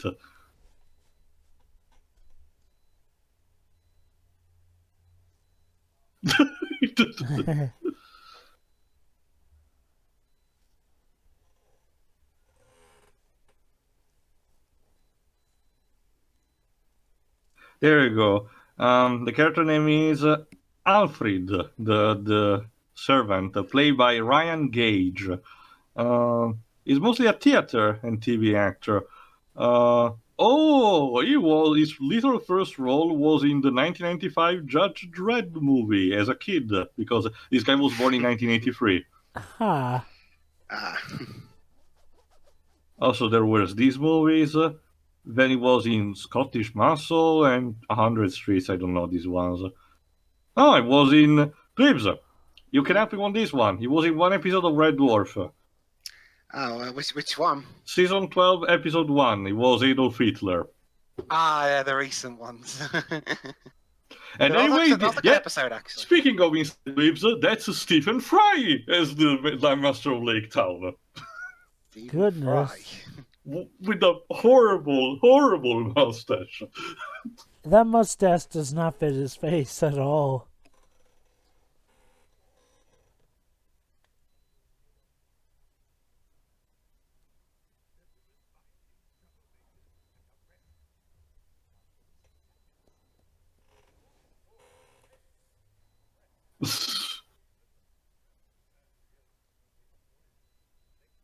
It was one thing that the books also had a bit was the Master of Laketown was very paranoid about keeping his position in check. Here, they essentially kind of flanderize him a bit on this front.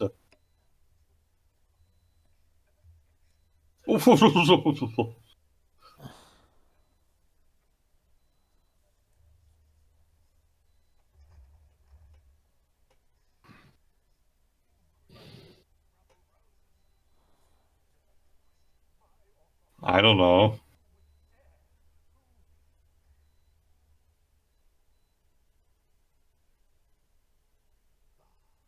Dun, dun, dun. Again, this is foreshadowing because this thing was mostly just discussed a bit. What the fuck was that close up?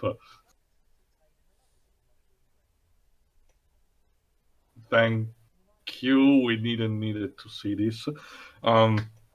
Anyway, the town of Laketown, obviously, after Smaugh conquered the mountain, essentially lived in a sort of a climate of fear territory where they regularly need to give something to the dragon to eat, otherwise he will incinerate the entire place.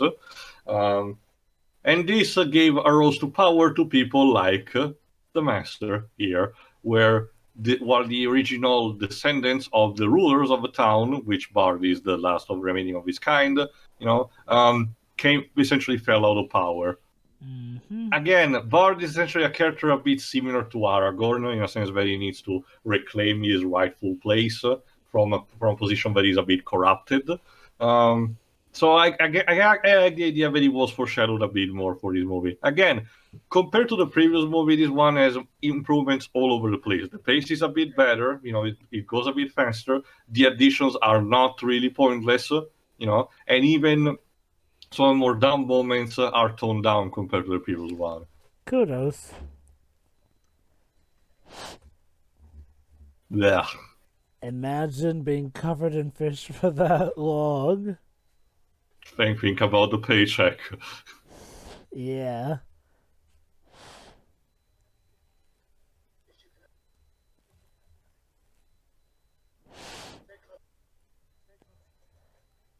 Okay. It's interesting seeing Luke Evans play the hero for once. I guess he's plays the bad guy most of the time. And the times I've seen him, yeah. All right, isn't Shaw isn't the guy who plays again brother Jason Statham, but the guy who kills Han in Tokyo Drift? Oh, no. Jason Statham is the guy who kills Han, but he is the brother of him. That said, he is the bad guy of Fast and Furious 6. Okay. Let And me check a then, bit of his filmography just to see if and there's then something. he's, Oh, go on, sorry. and then he apparently shows up and is fine Also by William Scream. Furious 8. Okay, weird. Also, it was Apollo in the 2010 Clash of the Titans movie. Was he a villain there too? No, not really. Then he was the protagonist. I forgot. He's the protagonist of Dracula Untold. So he's more of an anti-hero there, I guess. Oh, he was in The Girl on the Train. That's neat. You remember what his role particularly was.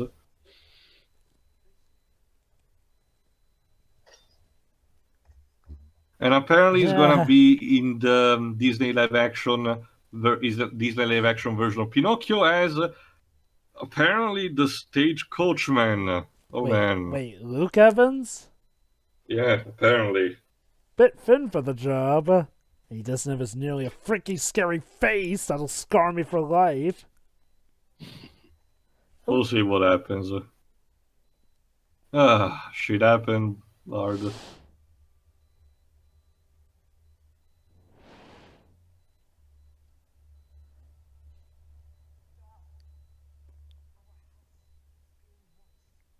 Uh-oh. Again, I actually remember watching as a kid a particular cartoon that was based in terms of, setting on Victorian London that had this kind of, behavior from a group of kids. That was pretty neat, actually. Mm-hmm. It's a callback to that. And here we showcase we have a sort of a language in terms to express their codes, we're spying on them.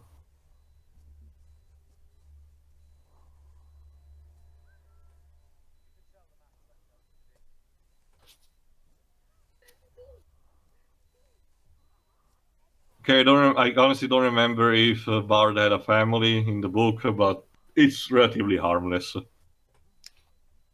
He's got a family. It's all about his family. Ugh. Yes, We didn't need this. Toilet humor.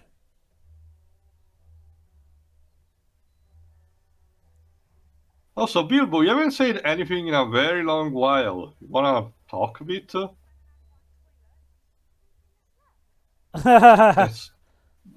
I'm not commenting on that.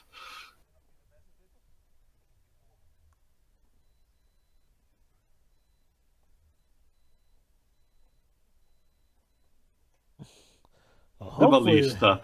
Like I mentioned in the previous movie, this is another bit of reimagining. In the book, it's specifically stated that the men of the family line of Bard were able to embrace black arrows onto their bows in order to defeat foes like the dragons. Here, instead, the black arrows are imagined as ballista bolts to be used in case.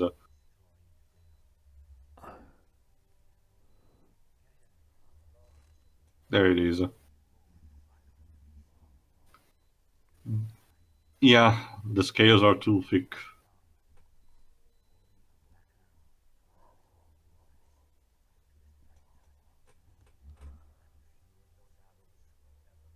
Apparently they're hard to produce, okay?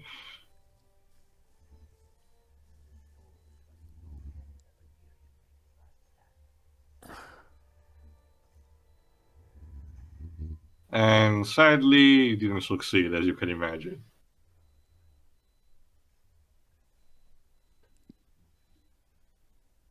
This is also on the grand scheme of things where the other races are still looking down upon men. At this moment, they think they're basically the trash of Middle-earth.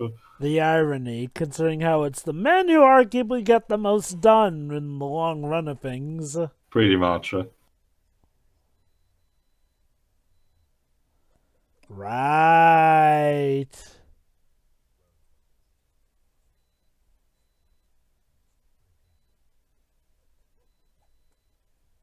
Okay.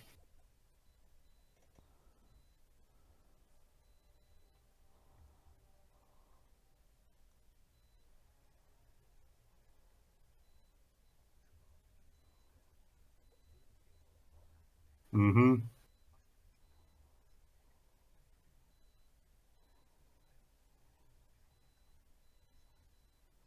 Or you can just wait for another year. Again, that's the one thing they didn't mention. The reason why we need to hurry is because they need to, just be there in time. Otherwise, we'll just wait another year.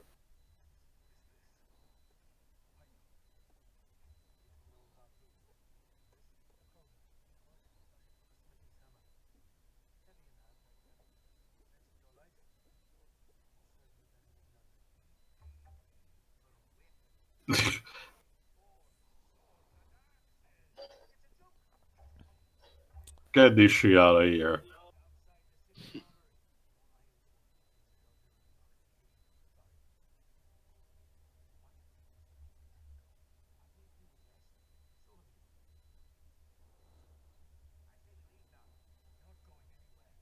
What?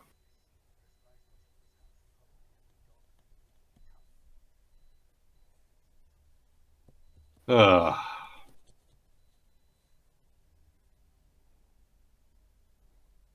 Meanwhile, See? the poison is keep going.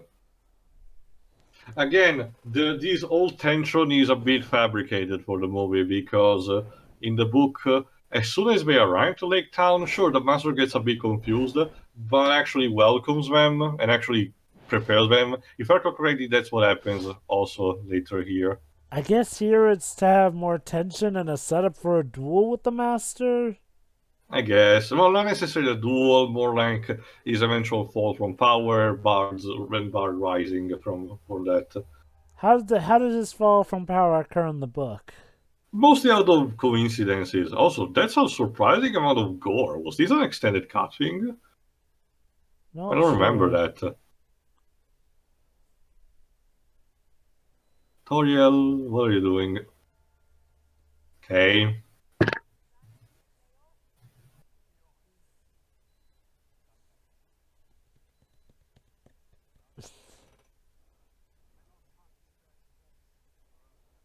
It's Okay, not Reeves, the orcs, I maybe you can meant. answer me this. Okay, I get the idea that after 10 years being passed, Orlando Bloom doesn't look at all as young as he used to for the original trilogy. What do you think? A little bit, yeah. I mean, He's a oh, bit more chubby, I will say. okay, to give him credit, I do feel like they cleaned him up enough to the point where you could argue, okay, maybe he just exercised it off later in the next 60 years. Maybe. Like, maybe this is a more pampered and fed Legolas. Sure. Why not? I also like the fact, like I mentioned, that characters do speak more in their fictional languages, and this showcase also with the elves speaking in Elvish, which makes sense because for a lot of occasions they don't need to speak in the English because they had to speak between themselves. I mean, they can allow to be in their native. Same goes for the orc, of course, with the black speech.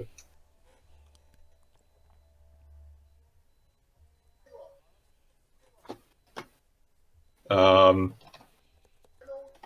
Now it's gone.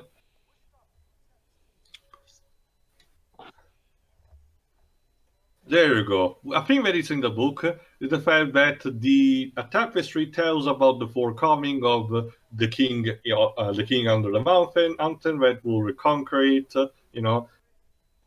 There we go. Rhine and Thorin. There we go. You don't goof Bard. Yeah. The prophecy's chosen one, and you stuck him in a barrel of fish.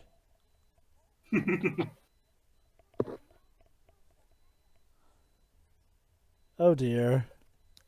News travel fast.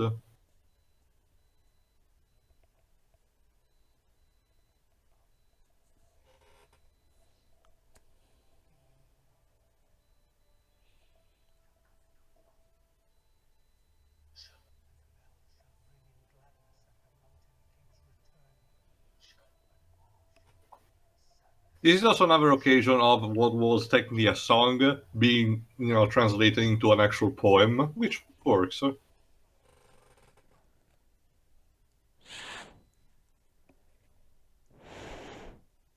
So let me guess. In the book, essentially, the As prophecy soon as was they arrive, the prophecy gets recognized, they have their own feast, and then they get sent their way. Again, here instead it takes a bit of time to arrive to that point. So what causes the Masters' downfall specifically? Is it them, I don't know, Um, accidentally what exposing him or it's something? what happens at the end of this movie and the beginning of the next.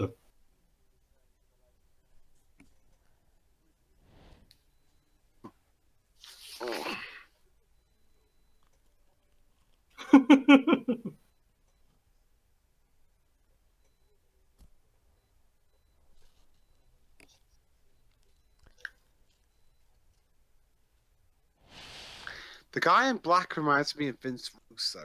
He looks. Like you said, his actorial career is surprisingly not that big. He's also younger than he looks because he was born in '83. So around this time he was around 30 years old, but he looks a bit older. You're idiots, all of you. Ah, Okay, that's another problem with this series. yes, sir? Half the situations, like 3/4 of the situations they get in, are because of their idiocy. I mean, I'm not saying they have to act like perfect specimens of, Intellect? of everything ever. Yeah, but but since almost all the situations they get involved in is because of their own idiocy. I will say this. Why This should is, I give a shit about them? to be fair, this is a thing with dwarves. They're very blunt in the head. They can be focused, but to a fault. Maybe that's why we only saw one elf rings for the most part. I think you mean dwarf dwibs. Mm-hmm. Yeah, dwarf. Sorry, that's what I meant. We did saw one or two of them also at the Council of Elrond, but yeah, Gimli is the one that mostly counted.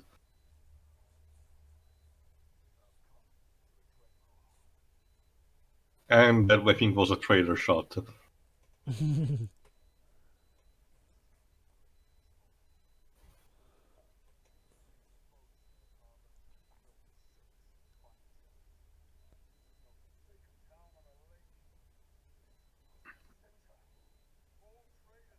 And by the way, he's not actually bullshitting. That was actually true. Diplomacy skills, Edway, I see. It's also to showcase the fact that the Thorin is still, the rightful owner of the throne, so he has the skills to be a great leader. Okay, Bard, who invited you? Bard, now is really not the time or place.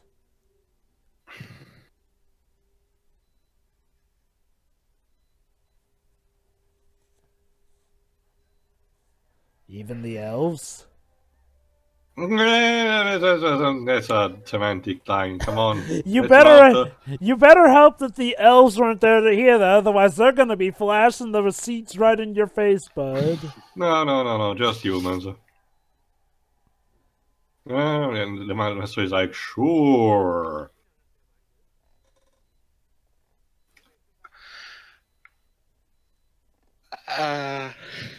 That's a good question. Hi, Bilbo. You have the speaking line now, finally, after so many minutes.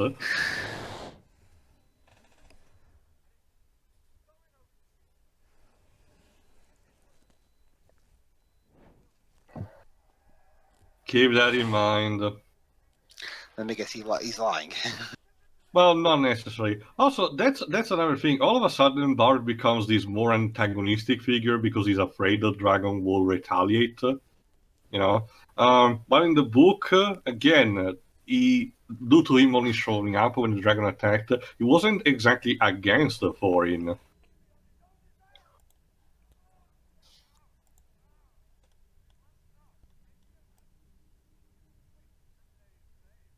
Ooh. Oh, are you now in support of Bard, Master? Whataboutism, the greatest of arguments.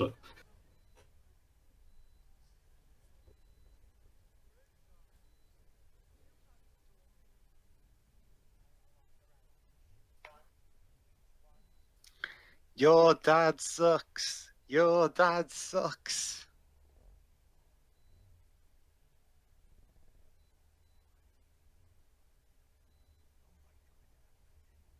Because your dad failed. Wait, what? Yeah, sins of the father and all that.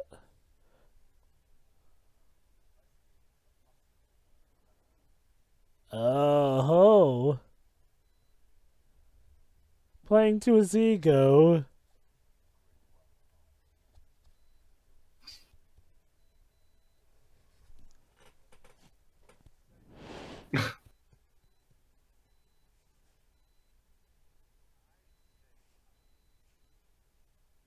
Hmm? Yay! Hey! I'm Cooking guessing. bitches for everyone! I love how we're short wakes up with the score and everything. Oh man. No hard feelings.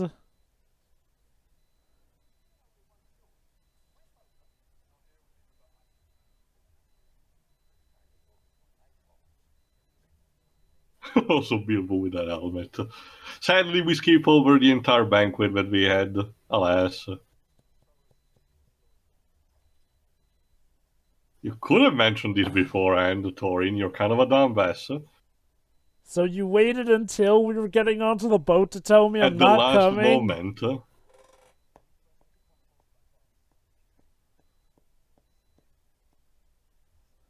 Does he have to stay here in the book? No, because once again, the entire conflict with this little Oh. love triangle is forced. Basically, they're having him stay here so that he can eventually hook up with Torio, aren't they? When Her and Legolas arrive at Laketown. Wow. Look, I don't normally mind love stories and stuff, but yeah, this one is legit a tumor. It's also a chain reaction, Jova. You know that one recent memes that have been popping out is this guy with a pile of dominoes. You know, he's increasing size. It starts so small and leads to another one super big. That's Also, that's seriously, amazing. Thorin, were you trying to get the guy to not stay with his brother? This is our show's equivalent of rank E in Sonic Unleashed.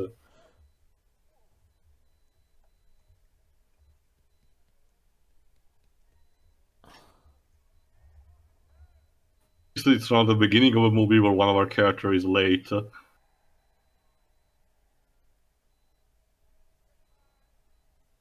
Yeah. Good times and everything.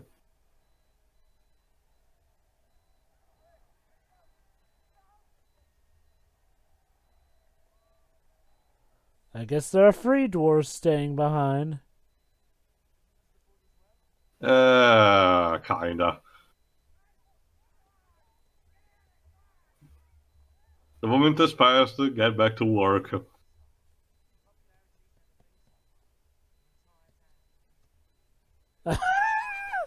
Not dignifying that. Not dignifying that. Moving on. Age lives. This was done 3 years before that.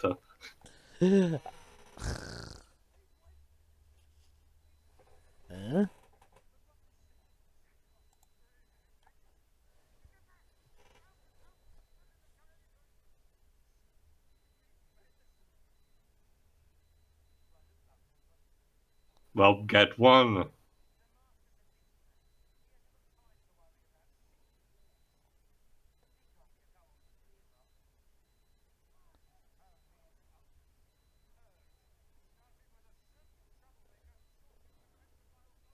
Uh-oh. More on that later.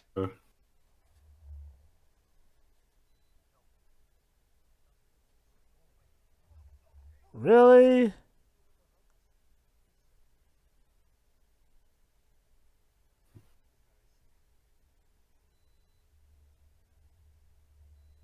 So yeah, unlike in the book, our party decided to. Our party is split now.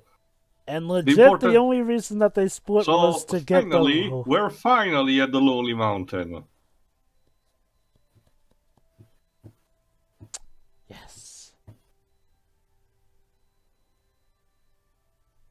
Also, some more air shots. Why not? You know, it kind of does beg the question. With a lot of species migrating in here and there, like the spiders, where did they originally come from? The spiders were also native of Mirkwood, but they were, small in size, and they were not much of a trouble. The necromancer's influence is what caused their numbers to multiply and becoming more hostile. I mean, we only lost 4 of our party members. We should be fine still. But yeah, Tia, when you get down to it, the reason that we've so far split up with 4 party members is just to set up a romance with Torio and Killy. Which, again, it's just so terrible, just as an idea. Oh. Why would you do that, Warner Bros? Okay, do they at least do something interesting with the idea of Killy being sick and dying with the other guys, and they're also kind of... No, it goes exactly the way you think it does. Also, I don't know why, but just a few seconds ago, the green screen felt a little too obvious there. It happened also in Lord of the Rings. Again, even it's a quirk that Jackson can't escape. So yeah. Meanwhile, Radagast is accompanying Gandalf back to Dol Guldur. You know, that's the thing. Gandalf can get along places relatively easy, honestly, when he needs to. You have to remember, Joe, that he also traveled great distances in that period of time where he investigated about the One Ring at the beginning of Lord of the Rings.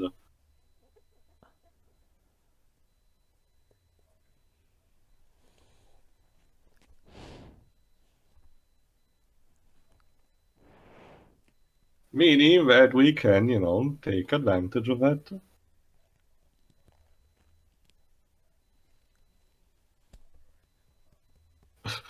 YOLO. Look, I know that I'll survive. I am in the Lord of the Rings trilogy, after all.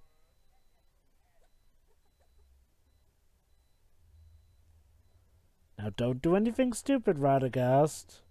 Please. That goes for you too, Gandalf. Again, charging in guns blazing on his own. Well, wrong movie, and this is not Thor Giant King. Yeah. Who are you even saying that to now?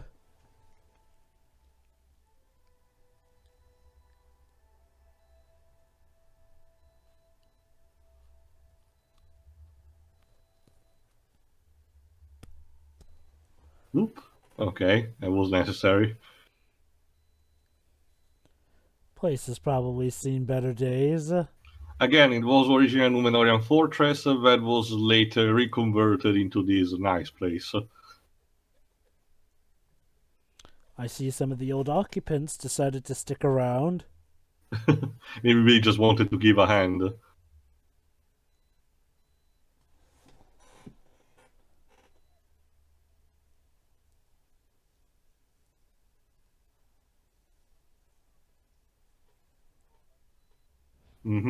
Time to climb.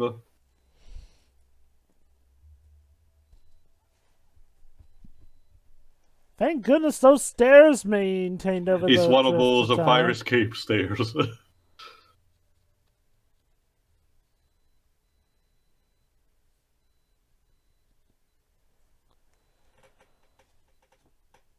Oh, that's a nice view.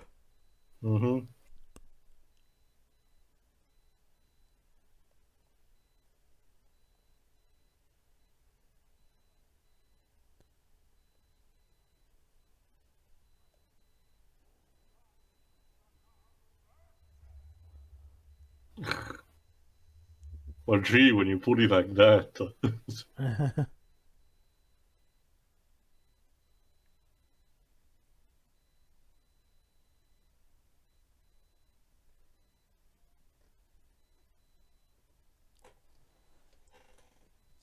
There's Azog.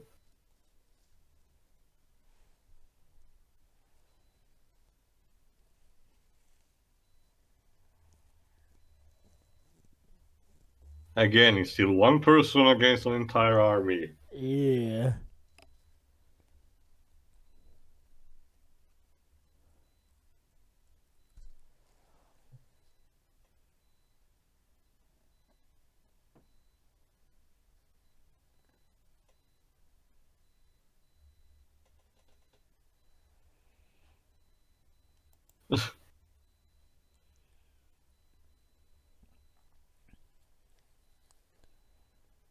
Oh.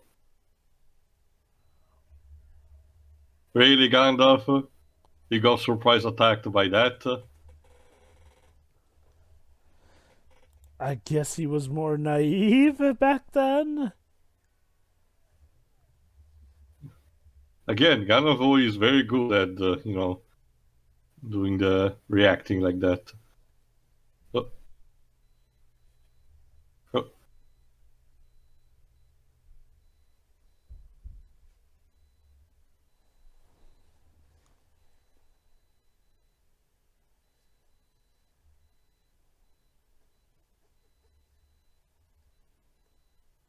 Who are you? Not Gollum. His twin brother, Gollum? I don't know.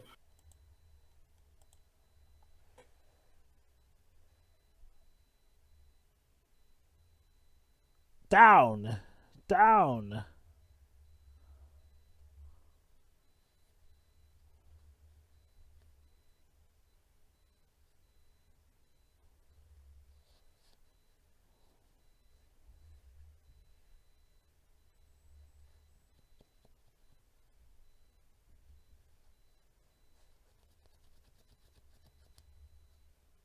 So who was this prisoner? Thrower. Brian, sorry. Yep. Still alive after all. Like I mentioned, this sequence was instead near the beginning instead. The fact that this is how Gandalf got the key from him, you know. I guess they just wanted to rework it to make the plot of a Necromancer a bit better.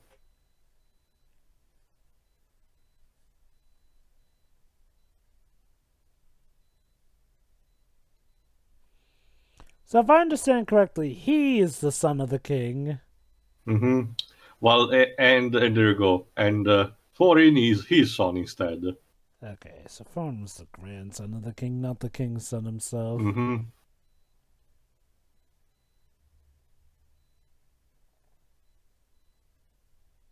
Thank goodness they were able to go back and find the hat and that labyrinth. And the sword too.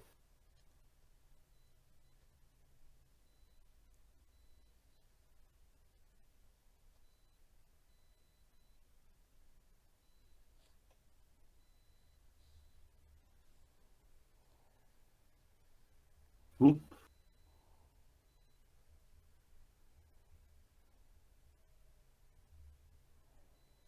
There he is. And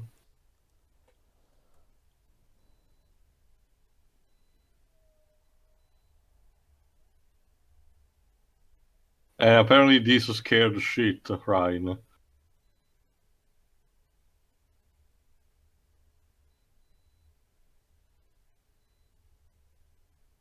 Remember, that's one of the rings of power from the dwarves. The one gave by Sauron. And he doesn't have any more. Sauron literally chopped it off to get it. The last there you go, last remaining of the 7 rings of the dwarves now is back to his original owner. Again, shit is about to get even more real. And I wonder, was stuff like this in the original book as Yes. well? Okay. Yes. Appendage or like actual original edition? Appendage.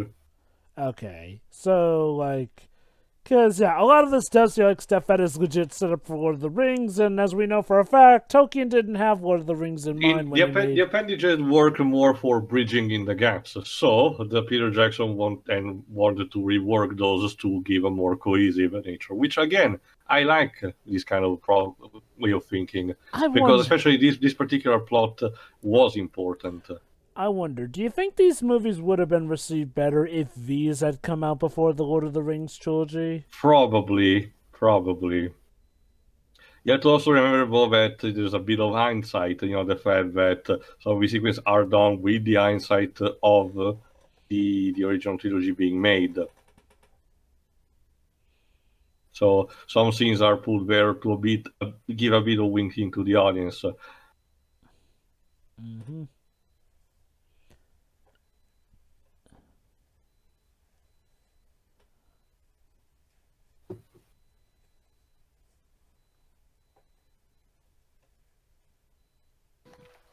Hi. All right. Essentially, Gandalf YOLO'd into Dol Guldur to check out and found Thorin's father, and learned that the last remaining ring that was given to the dwarves at the beginning of Lord of the Rings is now given from has been taken from there. But at least the Thrain is still fine. Meanwhile, the Hobbit and the dwarves have found the place they're looking for, and now they have to find a way in. Now we just I need know the this one, keyblade. You just point yourself at the right position and put the key in front of you. A beam of light will appear and reveal the keyhole. Again, just be glad that Disney never got the rights to this franchise. Oh my god, Tio, you know if Disney got the rights to this, that this would without a doubt be in Kingdom Hearts eventually. In some kind of fashion, yes. Like, I mean, look. Which is also extremely ironic. If I recall, aside from the whole obviously open and close the door, the keys to the worlds, there are only a few actual times in story where Sora actually uses the Keyblade for opening other types of locks. Yeah, even though that key is supposed to be able to pretty much open any lock. Everything, according to what Yuffie said, while being provocative on the bedroom. Oops. I swear, the Final Fantasy crew in Kingdom Hearts is weird because Kingdom Hearts seems to be set in an alternate universe where instead of Cloud being the leader of the gang of the Seven Squad, it's instead Squall who's the leader of the Seven Squad. It's Sid. Squall was still, according to the lore, Squall and the others were still children at the time. Sid embarked all of the people that he could find on an airship and fucked away from the war that was ravaged. Well, I know that, but I mean, Squall seems to be pretty much in charge of them all. Which is, again, it's kind of weird. I mean, as for the rest of the 8 squad, well, there's Selphie and, Well, we have to remember that the way they work is not with much logical thinking because Selphie is still very young compared to Squall. I guess something that frustrates me the most is how the Kingdom Hearts series kind of screwed over Cloud because they thought he and Vincent were too similar, so they pretty much just gave him Vincent's personality and Vincent's clothes. I like the clothes, to be honest. The personality in one is fine. It's just the ones that follow that is not as much. And then there's Kingdom Hearts 2, which pretty much takes away his... The one that follows. Yeah. Anyway, there's an impasse. They don't know how to open the fucking door and they don't have much time left. Well, crud. But Bilbo has an idea. Can you imagine if the entire journey was ended just because they didn't know how to open a door? Like I said, it's not like that word crashing thing. They just need to wait another year before in order to try. But the movie passes it like it's game over if they don't succeed. Yeah, I do feel like they needed to add a time limit to bring it because, well, okay, I guess we could say there's the upcoming war. That said, we know that war won't be coming for at least 60 years, so yeah. Now, one could argue that the sooner Smaugh gets dealt with, the better, I guess. Anyway, the light that we need to is not the one of the sun, but the moon. And again, remember that bird that we saw at the end of the previous movie? That's your hint.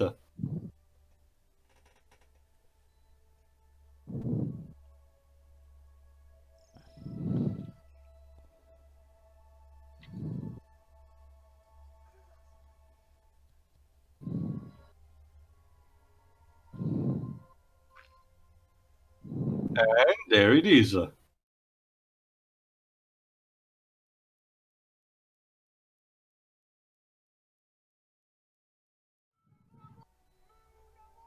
What was that?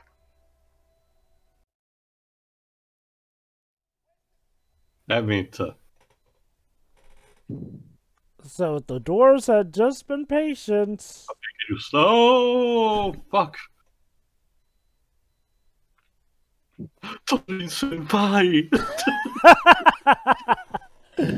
Seriously, does he just hide so he can always appear on the screen Dramatic dramatically? entrances. Like, man, this guy has some dedication. Alright, now it's time for realsies to open the thing.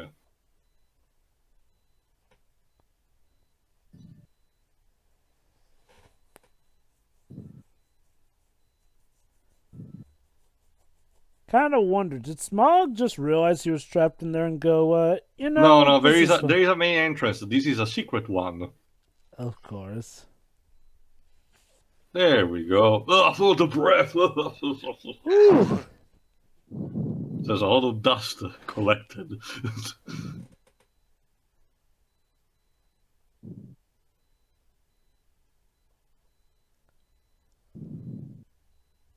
Again, it means a lot for these people, so there's a bit of nostalgia going on.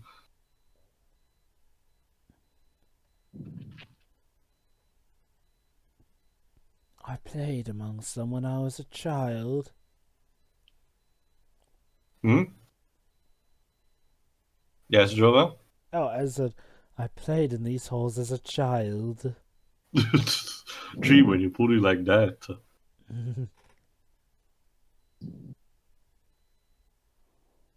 Sadly, it's not the case, so... It's a cherish the moment, because after that we'll have to get to business. Fiery dragon business. Mm-hmm. And trust me, you think the dangers they faced on the way here are something? You ain't seen nothing till you've seen Smaug. I mean, there was just the journey arriving here. Now we have to deal with what we came here for. And there's quite a good deal of movie left for that. Mm-hmm. And I guess also the third one. Yeah, sadly. You know, I can't help The but find... Arkenstone. You know, Tio, I can't help but see the irony that, you know, the movie that, from what I've seen, had the most positive reception is the one that's apparently dreaded the most. Okay, I can tell you this. It has most of it is added stuff, but there's a giant fight scene that is going on. It's quite impressive. So you get that kind of casual audience from that. Let me guess. It's one of those movies that has like that one scene wonder thing that really does help push it over the edge to Most of people the who are fight scene is casual. actually really good, and the fantastical elements are put there. The problem, like you said, is that if you're a book fan, it's not going to work for you. And even still, even with the positive reception, one of the critiques of that third movie was, well, what people thought at the time to be one of Jackson's usual stints of overextending. Also, need bit of a callback to the previous movie where Kingsfoil, that is the herb of which Aragorn cured Frodo temporarily, is not used normally. Well, to be fair, Jova, Jackson does have form, if you know what I mean. Oh, look, Gribbs, like I said, I get why people thought that a lot of his stuff was his fault. It's just that it's kind of a shame that it wasn't his fault. So yeah, Balin is instructing Bilbo to go to do what he came here for. He's gonna act as the scout. Go there, steal something, and come back. Possibly the Arkenstone. Good luck. Just with it. No. It's the contract and everything. I mean, considering everything else we faced, how silly would it be if I just turned around? Again, at it this point? showcased the growth of the character of Bilbo. Gone is the fact that he wants to turn back at this point, which is immensely satisfying to not have that anymore. Yeah.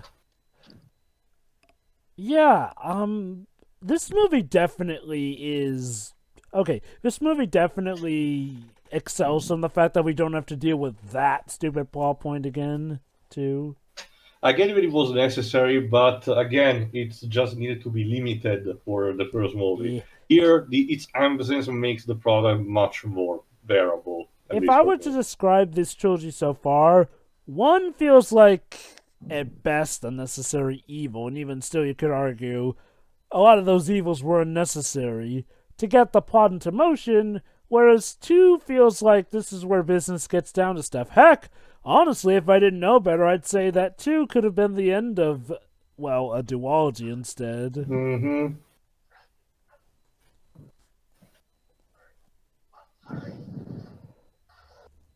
Shit. Ow. Gandalf, this is not the time.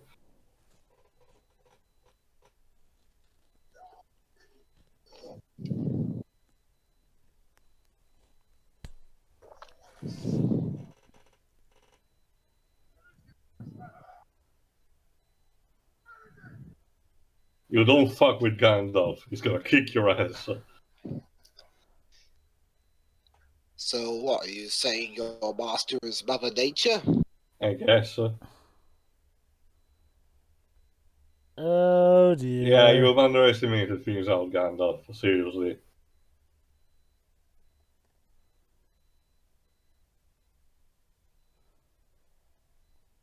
Get back to me on that in 60 years. Solar flare! Boop.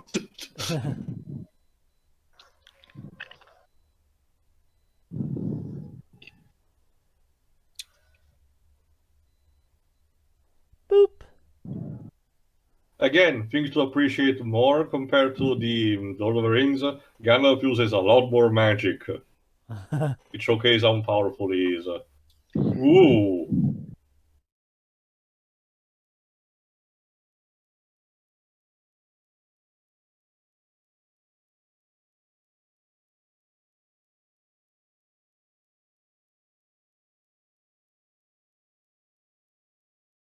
Oh boy.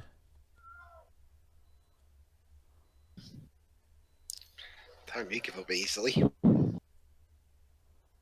Oh, a Why the Wilhelm William scream scream. for the? That's the thing, Joe. They used already the William scream previously. Why did they use it again? In this movie, they did? Yes, yes, it was one scene before, and Huh, must have missed that, but I think it's weird to use the Wilhelm scream for what's supposed to be a very dramatic death. oh shit, this is not good. Oh.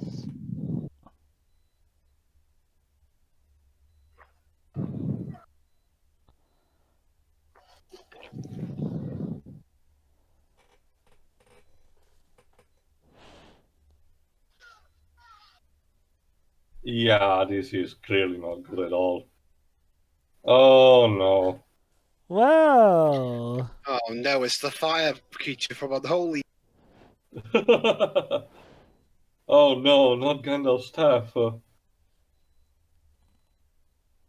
So what about that staff he had in the... It's a new one that he made.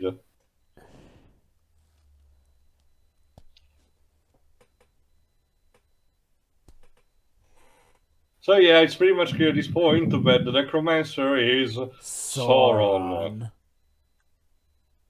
Yeah. This is probably an addition to the. Yes, no. It was actually like that in original. The Necromancer was an avatar that Sauron was using to reinstate himself in the world. It was blocked in time, but it was on a temporary measures, and then he started reforming. This time in Barad-dûr, in Mordor itself. At the very least, I'm guessing that was a retcon to the book. No. It's a thing that happens also in the books. Huh, so maybe Tolkien was planning the Lord of the Rings Like I said, trilogy during it the was, but not as much as he later wrote again. Because we know for certain Consider it. You know, at the beginning there was still this idea, but there were patches that ironed out that added story beats. like we know for certain that he was not initially planning for the ring to be important. Yeah, that is true, actually. Okay, more in a sense that, sure, it would have been factoring into greater things, but he didn't know how much. Huh. Anyway, Remember what Bunny said, don't wake the dragon, and Bilbo is already fucking up. Well, so far the dragon doesn't seem to be waking up. Maybe because you don't know where it is specifically.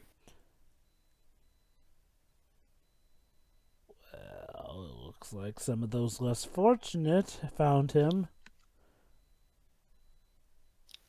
Nah, clearly not. Now where are we to... Sorry, Bilbo. You moved even the slightest piece of treasure, so now all the people in the town are gonna freeze and never move again. Is that a reference to Aladdin? No, Professor Layton in the Curious Village. Right. I forgot. Well, provided the villagers who don't know about that didn't accidentally move it themselves. So yeah, you need to find the Arkenstone is this huge pile of treasure. Good luck. Oh, well, not making up Smaugh. Do you mind if I just put the treasure in my pocket so I can find it easy? I mean, they didn't say he couldn't. Oh, shit. Oh. And that's a good time to put the ring on, Bilbo. Like, right fucking now. Bilbo put the ring on. Or you can piece just of hide shit. behind a column. What's a ring? You know, that thing that's been making you invisible conveniently? Okay, I think now it's about time to explain.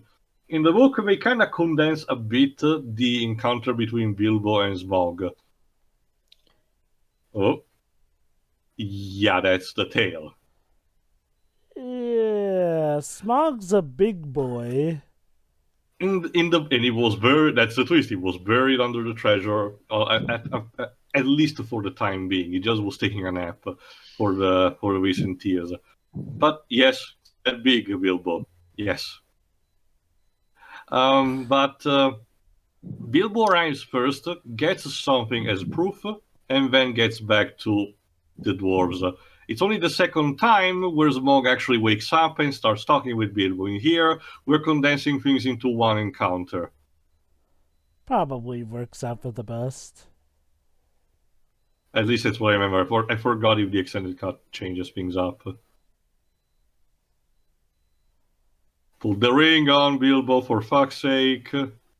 Again, you have a ring that's been turning you invisible. Wouldn't that He be did use it, again in the book, he used it the first time he entered, before now actually he entered the can room. use it. Now.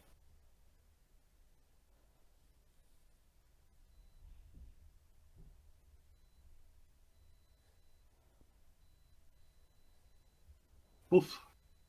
Now here's the thing. Like I said, in the book, Smaug is unable to see him, but he can sniff him, like right now. But there's actually no problem with Bilbo. However, because of the ring's influence, Bilbo cannot keep it for long.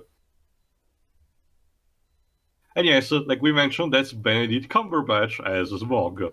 facial motion capture as well. Hilariously, in order to do that, they need to put him on a skate, leaned down, and having talk like that. Seriously? Yes. I do wonder why they wanted the motion facial capture for Benedict Cumberbatch on a dragon. Smaug, I've come to bargain. No, you come to... Wait a minute. Wrong character, Tio. No. Again, the second encounter, Bilbo just reserved to just talk with Smaug, and Smaug never actually learns what was Bilbo's location. In here, they try to do this cat and mouse kind of thing. It's an alternative, I guess, but it just doesn't work the same. The thing also that they had to put is the fact that, as the book describes eloquently, talking with a dragon is a dangerous thing because a voice of a dragon is very persuading. And talking with a dragon is also delicate. You need to say the exact word, otherwise you will piss him off and he will incinerate you instantly. Yeah, there you go. Now it tames him this much and removes the ring. Again, pointless addition from the movie.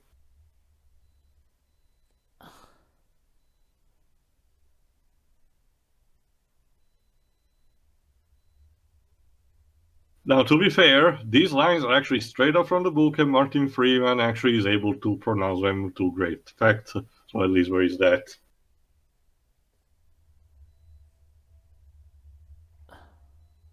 Okay, that was a necessary rude. But on the other side, if you manage to entertain the dragon enough, it will stay here and chat at least for a while. So Well, let's do what Bilbo can do best and take time. Bilbo has had quite a few interesting conversations with a carnivorous and cannibalistic hobbit who's warped by a ring to a psychopathic dragon. Because, yeah, from what I understand, Smaug is apparently psychopathic amongst the dragons. Yes, even though he looks like a wyvern in this version because he doesn't have, his front appendages are the wings. In case you're wondering, Jova, yes, it's a debate that is still going on these days. Well, at least he's not. At least he's not mating with a donkey. Twibs. That's one of the nicknames, Underhill. Over. Yes, Twibs. Again, the reason why the conversation works better in the book is because Smaug cannot see Bilbo, so he doesn't know what it looks like. So all these kind of nicknames entertains him, and he wonders what kind of aspect this creature might have. But here instead we put this horror angle. It's again, it's not the same thing. The reason why it doesn't work is because it did work in the book. Like, it's a case of if it didn't broke, don't fix it. So, Dwibs, what do you think of the dragon's Benedict Cumberbatch face? It's okay. Also, for one thing... Sorry, go on, Dave. Sorry. Seen worse. Also, one thing that the movie doesn't have, but I think it's fine enough, is that in a lot of description, particularly the comic adaptation or the Rabashki version, Smaug has a goatee. Really.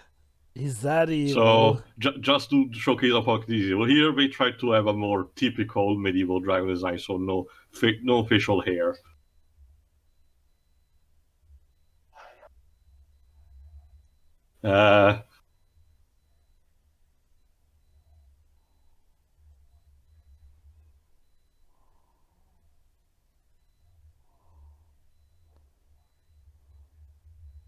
Oh, for fuck's sake.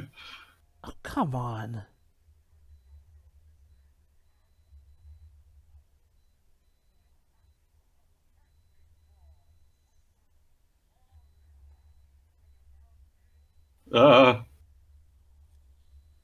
So yeah, the thing about it is that, sure, the journey... Yeah. Oh? Always have the dramatic pause, sir. Just we needed it. You just needed it. The effects are still heard also in Laketown. But again, the thing that the dwarves did not expect was how to actually kill Smaug once getting there. I get the idea that they just wanted to have the Arkenstone and then, call their parents to start a war. Probably.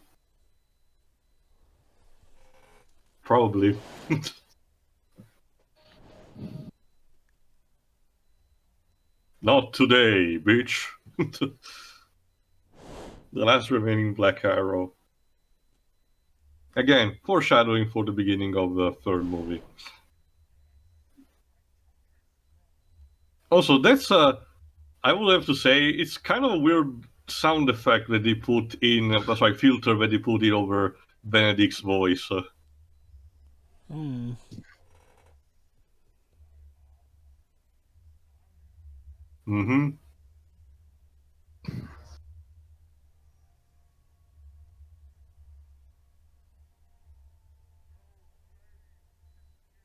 There are no strings. Oh, sorry, wait, wrong quote. Wrong movie, and you got the wrong role.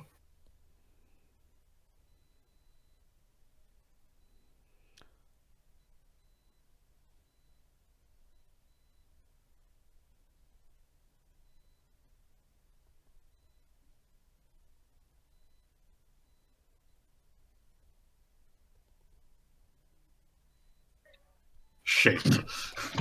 Oh. So much for distracting the guards.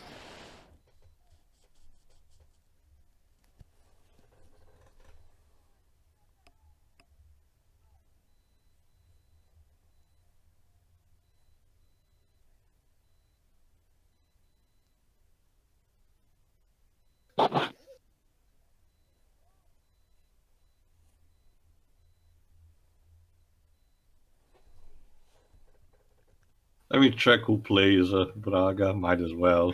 Ow. Any charge he chooses.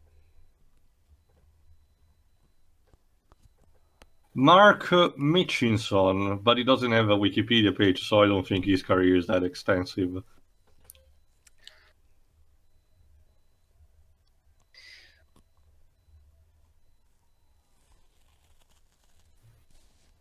Huh.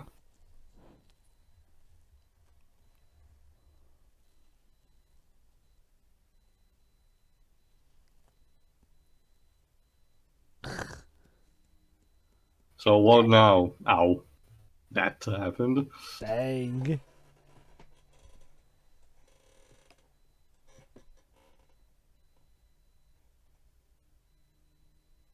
Yes. I mean...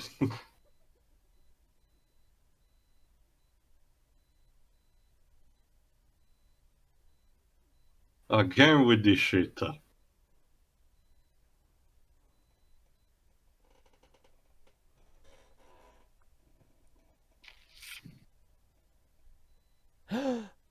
But I thought you cared about him. That's it. He has a name, you know. Burglar Baggins.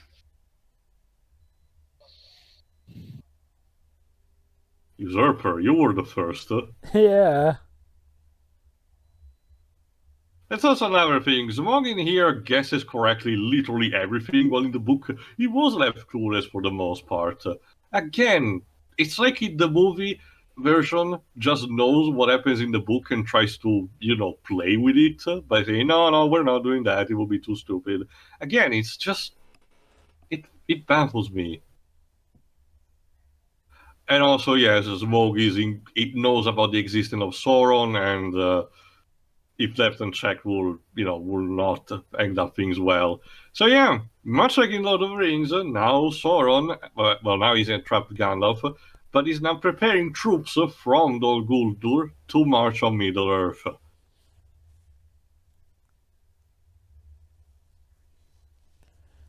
Wow, everything's kind of going down the crapper. And there's still an entire movie left. Meanwhile, Bolgani's group has actually reached Laketown.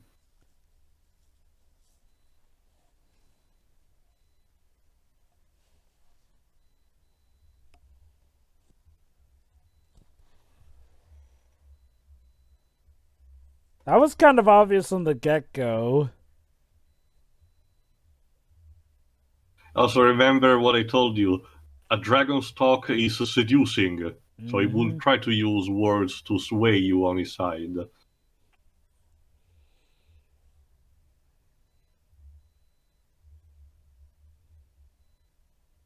Technically, it is rightfully his. But yeah, dragons do not like to share their gold. Shit! So wow. When Gold Roger hid the One Piece, you put a dragon there. That's very very thorough of him. We'll give him that. Huh. And one weak point to boot. Now, in the book, he's explained instead told that Smaug's underbelly is completely weakened normally. So he put gems there from the treasure to encrust him to make sure they form a natural armor, indestructible as well. But he left a spot unchecked, which is the one that Bilbo notes. In here, instead, he finds that there's a skill missing at the point where the black arrow, hit him the previous time. So there is that too.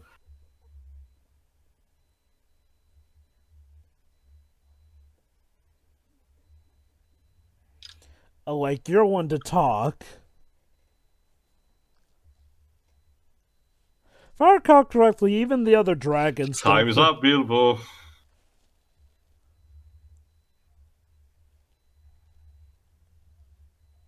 Oh.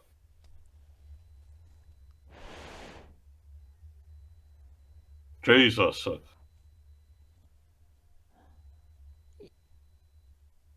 now it's time to give a proper escape.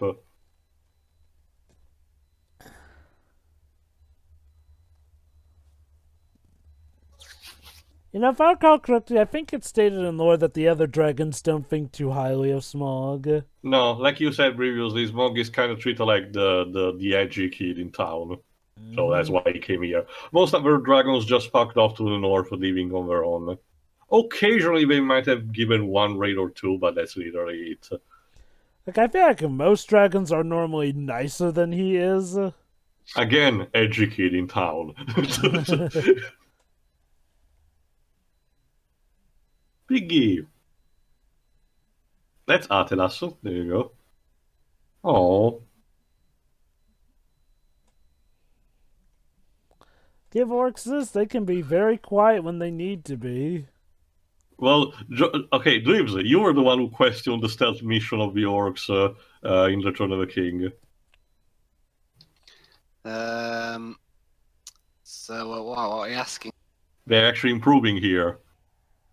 Nope. It's a stealth mission. That's all I can say. Shit. It's a taste of pottery.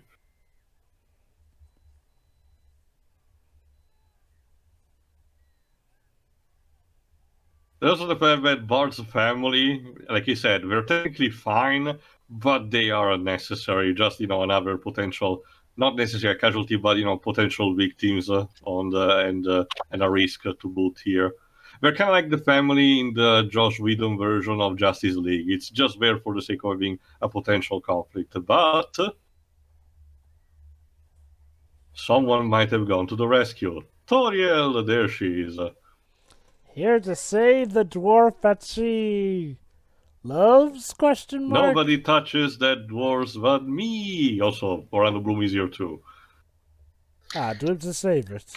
Can you please, Orlando, not surf on anything in this scene? Thank you. I mean, No. I will not surf today. I will instead defy the laws of gravity and piss off half the internet.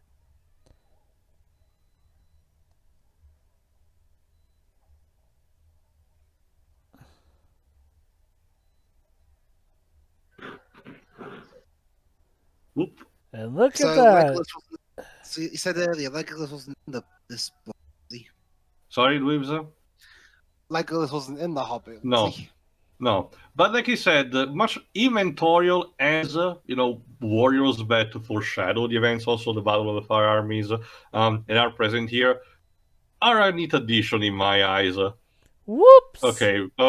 Again, slapsticks like this could have been avoided in the movie. That's going a bit too much. But otherwise, like I said, we're a neat addition. It's great to see these characters kicking ass, especially Legolas. For as much as I joke about him being overpowered, watching him tearing through orcs is kind of a delight. So that police. No, I will rest him because I love him. Don't tell me she saves him with a kiss. No, if you recall correctly, she knows how to medicate his wounds. Besides, we see the Lord of the Rings near the end. You look like you're capable of winning the whole war by himself. Please don't. So technically, I feel like the dwarf probably what? That's the actual name of the herb. Couldn't the dwarf have saved him if he fed it to him? Unless He was about to, but the orcs were about to attack them. Oh, no. I get that by Mako. He just brought it and then she took it, and I guess now she's gonna feed it to the dwarf. Mm-hmm. Like, what changed other than the fact that now she'll Because be she the one knows how giving to it? administrate it, I guess. No, I it's not. guess. It's not about feeding him. It's about actually medicating on the wound. Not the time, Torin.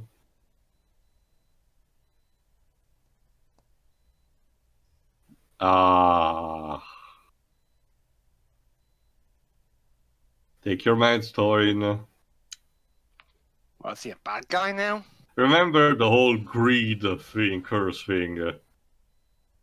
So yeah, he is a bad guy. More like he's becoming deranged.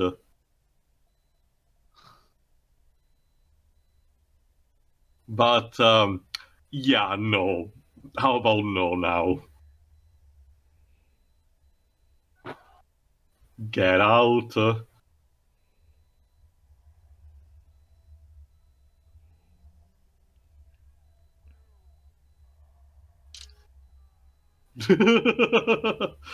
Gandalf we went through the the epic pose to stand against the dragon, but immediately they decide to run away.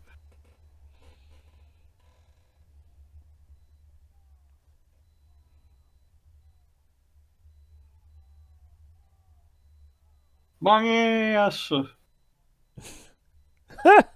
Well, I was pointing, but come on now. Like, that was funny. Like, he's literally burning, then just gets up and says, come on. Just walk it off. Yeah. I mean, it wasn't on his body, was it? So. No, it was just the clothing, yes, Wibbs. Was this the cast reaction to having to force in that romance? Don't let me out! Okay. Yeah, okay, at least have that kind of reaction. Come on.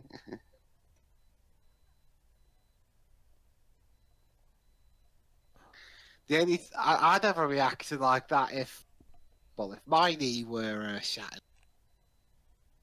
Mm-hmm. You're using the wrong spell. Is that even a spell? I thought they just had. Yes, it's more of an it's a small type of enchantment to. Oh my god! Oh. I thought for a I second. get the idea. Oh no, okay. I get the idea. This is a bit of a refuge in audacity. Like I said before, Waves, no one in the crew nor the actors like this. The idea of this triangle. So I get the idea that Peter Jackson took a bit of refuge in audacity and thought, okay, we need to showcase a scene where Keely was in love with Toriel. So let's just completely fuck it up and put a lot of bloom, like it's supposed to be a 90s rom-com. So it's like a writer revolt. A bit. I mean, I guess if anything, that might make it better if you consider it that way. It's like Peter Jackson was like, "Come on, I'm Peter Jackson. Do you really think they're gonna fire me for doing this?" Although that's the thing, though. Subsequently, look forward to my next project, Mortal Engines. Although Well, it's that was like, universal.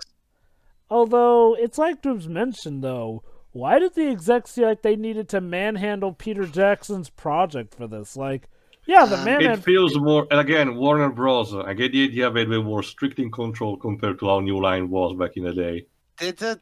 Was the Lovely Bones really that bad? What was that? Basically, The Lovely Bones was the film Peter Jackson made before the Hobbit. Yeah, I know. That film didn't do well critically or commercially. Mm-hmm. But that's the thing, though. I mean, with this, and with how suddenly they went cold on Ben Affleck doing Batman stuff after Live by Night failed. You see, guys, that's why I keep saying sometimes it takes one for everything to just fall apart. Those two examples right there. And yet you guys think I'm insane. Speaking instead, apparently the next thing that Peter Jackson is about to do is, I think, give me a second just to see. Yes, he's supposedly doing a documentary about the Beatles. Also, he has in program nothing else for the time being. And Mortal Engines was a bit of a copy, nearing the copy. Anyway, like I was trying to explain, the enchantment that Thorin was using was one to calm down Keely. The herb was supposed to produce the actual effect, but the enchantment was supposed to calm the state of fever madness. And let me Also, guess. he's literally having nutshells as a cushion. Let me guess, a side effect of that spell is him becoming awestruck of her. I guess more side effects. Oh my god. Okay, Dweebs, you have no experience with the book, and you're watching the movie for the first time. What do you think of this love relationship that is forming? It's a love relationship. Great. I mean, I guess on its own I wouldn't hate That's it it. as much, but it does feel like it's... Oh. Well, I mean, these films are long enough for that in kind of. Yeah, again, if anything, if there's anything that could have been cut away, it could have been that. But again, editorial mandate. But anyway, they found what remains of the original occupants of Erebor who got burned to death when Smaugh came. You know, that would have been rather silly on Warner Bros. Part to mandate something. I need to have it deleted. It wouldn't be the first time. Nor the last. Yeah, Warner Brothers are a weird bunch. I mean, they're the guys that kept making the same mistakes with DC Over and movies. over. Yeah, I will give credit to what Disney does. Sure, they will change the course of Marvel movies, but they never have something like, say, an edition being made, then being retooled, and have the blueprints of what was cut away stashed conveniently to be released later on for extended cuts. At least as far as I know. Nah, I don't think there's ever an extended cut of a Marvel Studios film.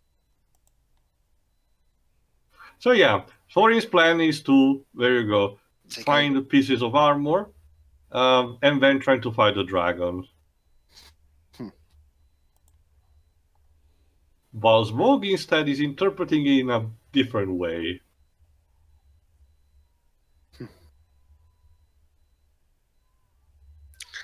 What were you hoping to... Literally, I'm a distraction. It's like in that Red Dwarf episode. Would you mind if I distracted you for a second? Although Smaugh keeps falling for it. I get the idea that he's very bored, so he's entertaining the challenge. Mm-hmm. Ouch, ouch, ouchie, ouch.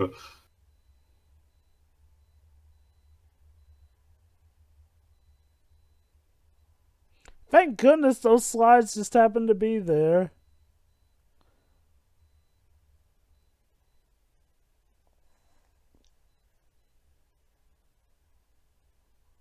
So, because of this, the army that was being prepared in Dol Guldur would had to be railroaded towards the Lonely Mountain, which would justify the Battle of the Fire Armies.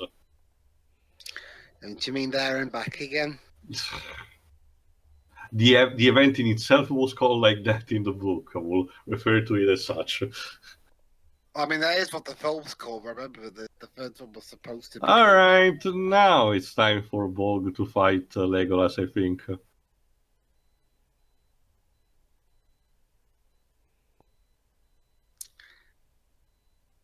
Wait a minute. I don't remember this happening here. Movie adaptation. Shit. Wow. Again.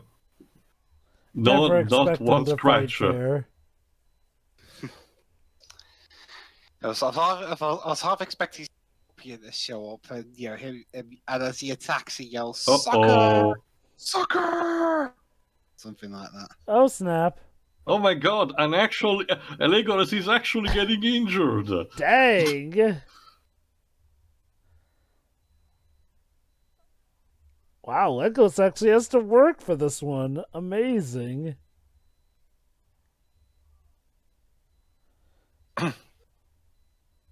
Oh boy. Don't hug too tight, please. No biting.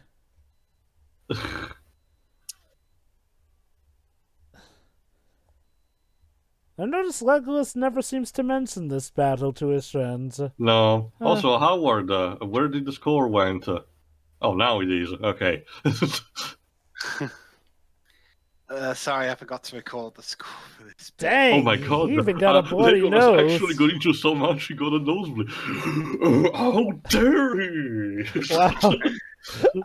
I love how even Legolas seems And Volg gets away to fight another day to put You know what? complete shamed. You know what? That's kind of a high honor, getting to be the guy who fought with and survived Legolas. Like, well done. Hi.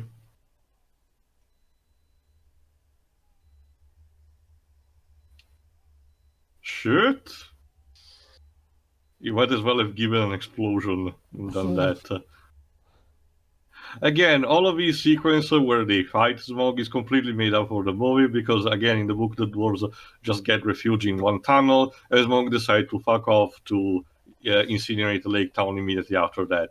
I get the idea why they put it here instead, however, just to give a bit more meaning behind, the dwarves doing what we were supposed to do, and give Smaug something else to do, because otherwise in the book, he really doesn't do that much. Which, I guess, to be fair, the book wasn't called The Desolation of Smaugh, so... Please don't. Open your mouth wide and say, Oof. Going up.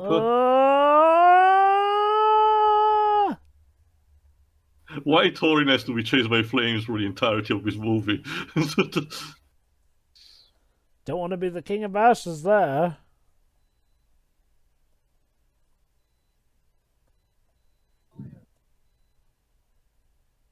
I wonder. Yeah.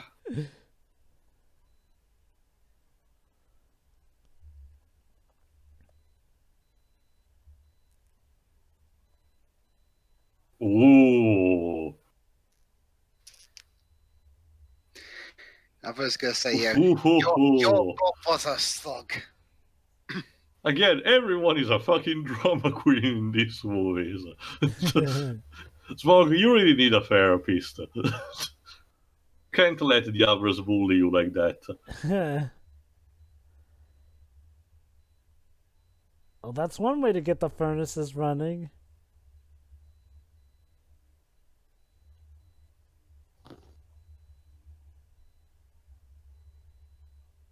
Shit. I will say also this, at least they've stopped doing the fat jokes for Bombur, at least for now. Yes.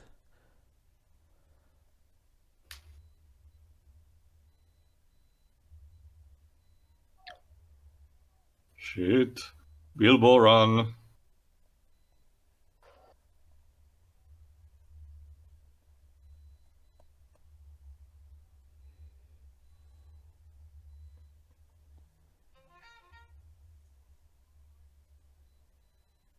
Sure.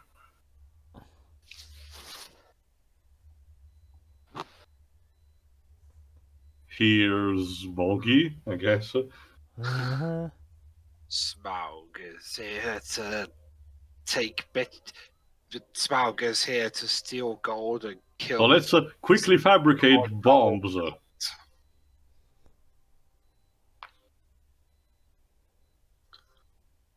Come on, Bilbo, you can do it. Oh, he's a bit challenged in the height department. If there's one thing that the dwarves were known how to do, is to also fabricate explosives.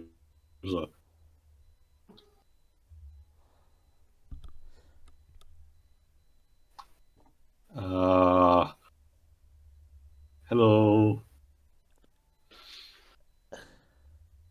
He said now. There we go. Water, I think. Yes.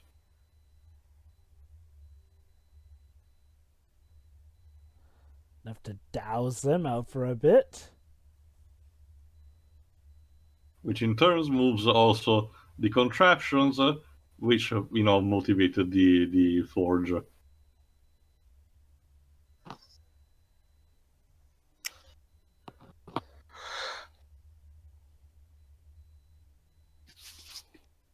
Huh, putting that weight to good use. Mm-hmm. To melt specifically all the metal that was here. Poor Smaug keeps getting bamboozled like it's a Home Alone villain. But joke aside, it's also a good showcase to the fact that the dwarves are using the territory that they know to their advantage. Mm-hmm. So, for a film that came out in 2013, Mm-hmm. do you think the effects have gotten a little better? Oh yeah, honestly, they look Like I really said, good. you have to remember that my taste in CGI is very limited, so it's fine by me technically, even if it might not look as as good to someone else. I do think that the effects hold up for sure. And now the coup de grace. It's time to make sure that Smaug gets entangled into molten gold. It's like in Battlefield Earth, where it's like, Mm-hmm.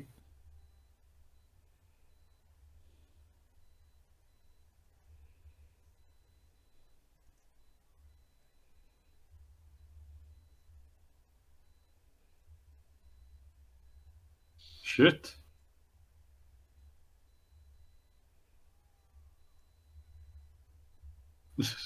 Thorin, what are you doing?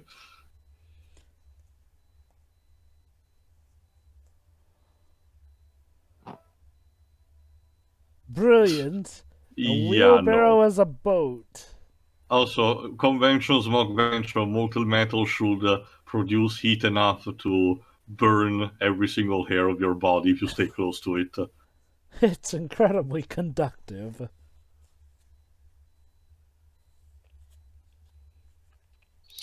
wow. This hasn't been your Photos. day, has it, Bilbo?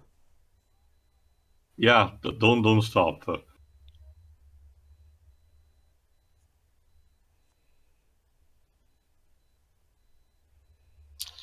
Wee.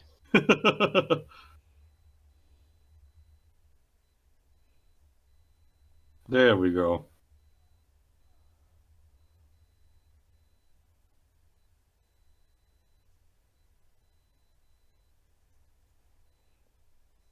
There we go. I think it was like the throne room. Crash. Okay, now that's just rude. All this good architecture being ruined. Come on. He's been wrecking a lot of this place. Oof.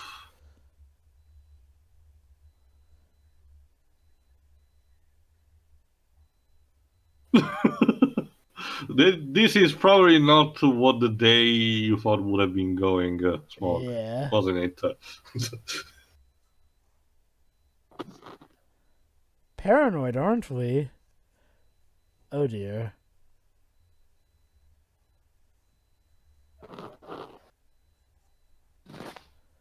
Did we strike a nerve there, Smaug? Oh no. Oh yes.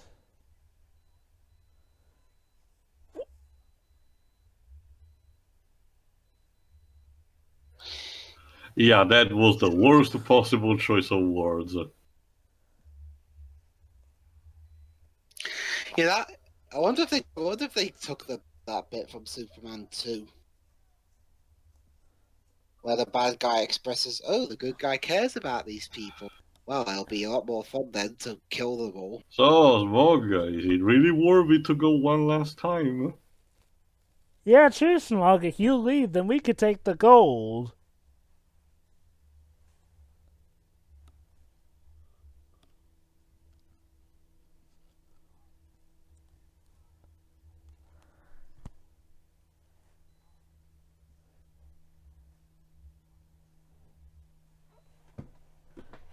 The terror that flaps in the night?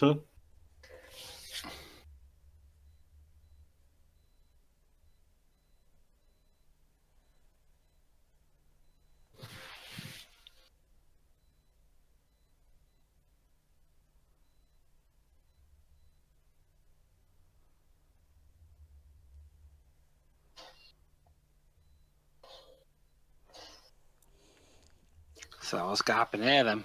This was a stamp for a statue, but if it's not properly built, if it's not actually made coated enough, there you go. This is pretty neat.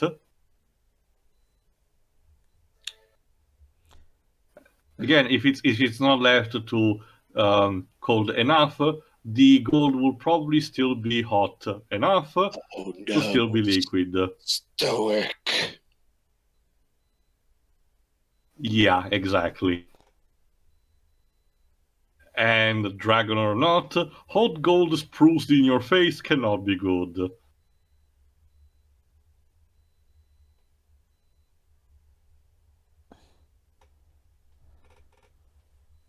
Again, for being an addition in the movie and not in the book, this is still quite ingenious, and again gives a bit more valor to the dwarves and Bilbo in how they fight against Smaug, to actually give them an idea of a chance of fighting against him. Oh yeah. And At least they tried all they could. Sadly, still not enough. Now you're maybe a golden dragon. Well, it will weaken him.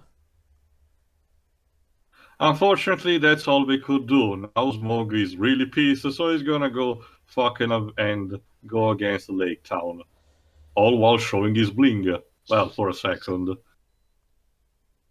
Now, hey, you wanted to rain gold on your village? Now it will. So yeah.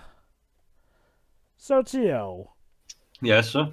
would you say that they could have ended the Hobbit thing with this movie? Just add on some extra minutes for the battle. Trimming some things, yes. If trimming some things, yes.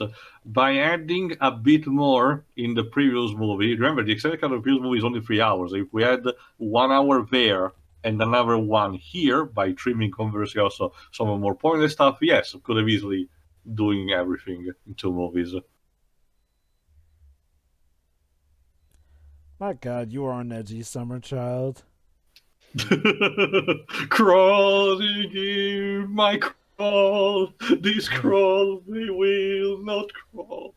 And that's how the movie ends, by the way. Just cut to black like that. And It's Matt, very bizarre compared to the other movies. have a good day. Wait for another year to see how this ends. Okay, look, don't get me wrong. I've seen movies that were definite cliffhangers, but man, this is like this is like the kind of thing that you put before the next episode of a TV series, not something that you force people to have to wait for. But yeah, much like before. I can just hear the narrator's voice now. Next time on The Hobbit, will Smaug burn down the tower in retaliation for some of his gold being melted? Find out now. But yeah, no post-credit scene like last time, so Dweebs, final thoughts. Well, it was a bit faster paced than the previous movie, I'll give it that, in spite of being roughly the same length. Mm-hmm. And yeah, the acting's still solid. The effects, I think, are a bit better than last time. Not sure whether it was because of the polish of the extended versions or whatever. Mm-hmm. But it's still it still holds up pretty well, I think, for a film released in 2013. Mm-hmm. But I was still getting a bit exhausted by the end. The love romance thing is, they've barely started it. I can't even really say much about it. It's gonna become even worse, I can tell you that. And there are still a few problems on the previous film that are still here. The pacing's faster, but it's still not ideal. At least not to me, it isn't. I'd argue it's okay. So there are still a lot of the comic relief is even worse here. Okay, yeah, that I can agree. Dwibs, question: which bits This is supposed to be a more serious movie, yet we're still having fat jokes. If I may ask, Dwibs, so what points did you think stood out in regards to the pacing being a problem in this movie? Because I'll admit, I didn't really notice them as much. So it was all that sitting around they were doing when they reached the town. That is true. I agree that the Laketown portion was a bit longer than necessary. Mm-hmm. Might as well call it Slogtown. Hey. Thought you were gonna say Lag Lake Town. Nah. It's still got to be 2 words, Jova, not 3. Lag Town. Nah, it's not. It doesn't look that much like a game. I mean, the music still. I don't think. I don't think the music's as good as in Rings, to be honest. And I mean, that's about it, really. I mean, it's a bit better than the previous movie. We toned down the songs. There's that. Yeah. It's not so much a musical now. I mean, the only songs at the end, and that's during the credits. I mean, though, this credit song is worse than the one of the previous movie to me. Yeah. This feels something that should happen at the end of a movie, a romantic movie with Hugh Grant in it. Yeah, but Tio, it's so romantic. Smaug X Town. It's like a house on fire. It's a love story that's set ablaze. Mm-hmm. Wait. See, that's about it. I am curious as to see how here and there and back again. I mean, Battle of the Five Armies will tie it up. Also, I saw Stephen Colbert's name in the credits for one of the Laketown spies. Might have been a cameo. Remember, these movies tend to have cameos all over the place. Mind you, I don't think he was working for anything to do with Warner Bros. At the time. Again, maybe just a passing cameo. Yeah. Okay. I thought a John Oliver cameo would be more appropriate. No, he's more for Disney, I guess. Even though his show is literally for HBO. Yeah, that's what I was going to say. It shows for. But yeah, overall, it's fine. It's better than the previous film. And I am curious now to see how Battle of the Five Armies wraps There stuff is up. that at the very least. Yeah. That's it. Alright, Jova. Yeah, okay. I actually like this a lot better than the first Hobbit film. Like, I'll admit, I feel like if the first Hobbit film had at the very least, pacing like this, I don't think it would have felt nearly as much of a slog here. Like, we do get to go to enough different locations without the pacing feeling bogged down. Save for Laketown and some other scenes, it doesn't ever feel like we stick around too much in one area here and there. And they do a good job setting up the stakes here. Now, I guess I do wonder how much of this could have been in the previous film and how much of the next film could have been in this film, because, again, like I said, if there's one critique I've heard, it's that the third movie has little to no reason to exist technically, but hey, maybe it'll be good on its own. That said, for this movie here, this felt more like the Lord of the Rings trilogy that I grew to love, with the better pacing and set design as well. That's not to say that the first Hobbit part was all terrible, but it was okay. The first Hobbit one definitely had a major pacing problem. Also, am I the one who finds it ironic that Elrond's elf tribe is actually more accepting of the dwarves than Legolas's elf tribe? Because, again, 60 years later, it becomes reversed. Pretty much. Yeah, so, like, what the heck happened there? But, yeah. Overall, I like this movie a lot better. Also, when we finally do reach Smaug, they do give him a good amount of screen time here to help make the journey feel worth it, which is something that was fixed in the book from what I recall. It's not to say Smaug had no presence, but for someone who's supposed to be the endgame goal, he was kind of dealt with. He didn't do much in the book, yeah. Yeah. So, kudos there. So, yeah, overall, this movie is actually an improvement here. I do wonder if maybe the main reason this trilogy was kind of infamous is because of the first Hobbit part, because this movie feels fine at worst, and I'd argue a good time at best. I mean, and look at that to you even got your wish of Legolas finally meeting his match, apparently. Even though it's kind of a monkey's paw, because again, that's supposed to be the final boss, instead of Azog. But in this case, he's not, so I guess it evens out. Well, if I recall correctly, both of them gets to be fought in the last battle, but go on. Yeah, I'd say this is arguably a good movie. That being said, you do need to watch Hobbit Part 1 to get what's going on in this movie for the most part. I mean, So that goes without saying. I guess okay. I won't let the first movie weigh it down, but I do wonder if part of the issue to the trilogy as a whole is based off of certain scenes being in that. And you know what? That's not necessarily the movie itself's fault.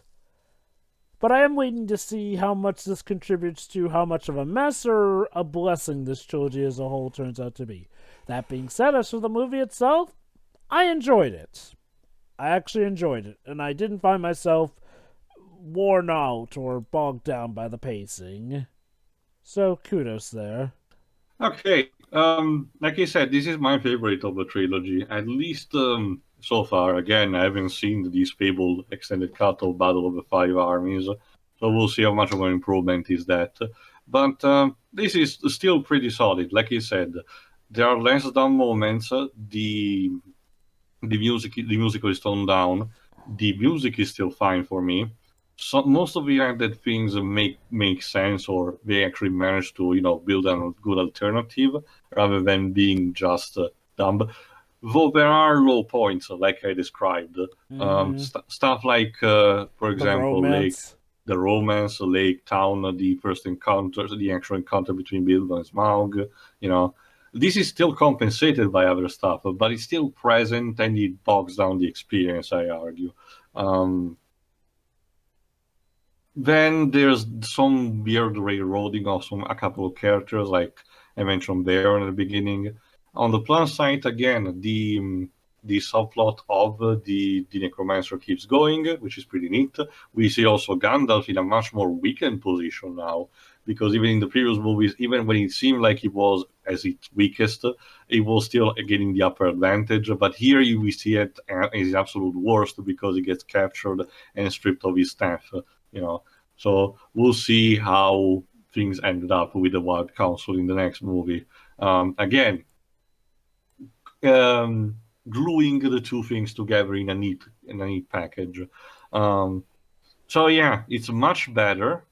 It could have been even better, arguably, because it's still not probably on par with Lord of the Rings, but it could have been so much worse. Just with a couple of more ironing out and avoiding all those executive mangling, it probably been on par with at least Fellowship of the Ring, but alas. Anyway, that's pretty much it. So there's only one movie remaining. Tune in on the next time, whatever it's gonna be, for the extended cut of There and Back Again, or more, as Dweebs keeps joking about, Battle of the Five Armies. See ya. See you then.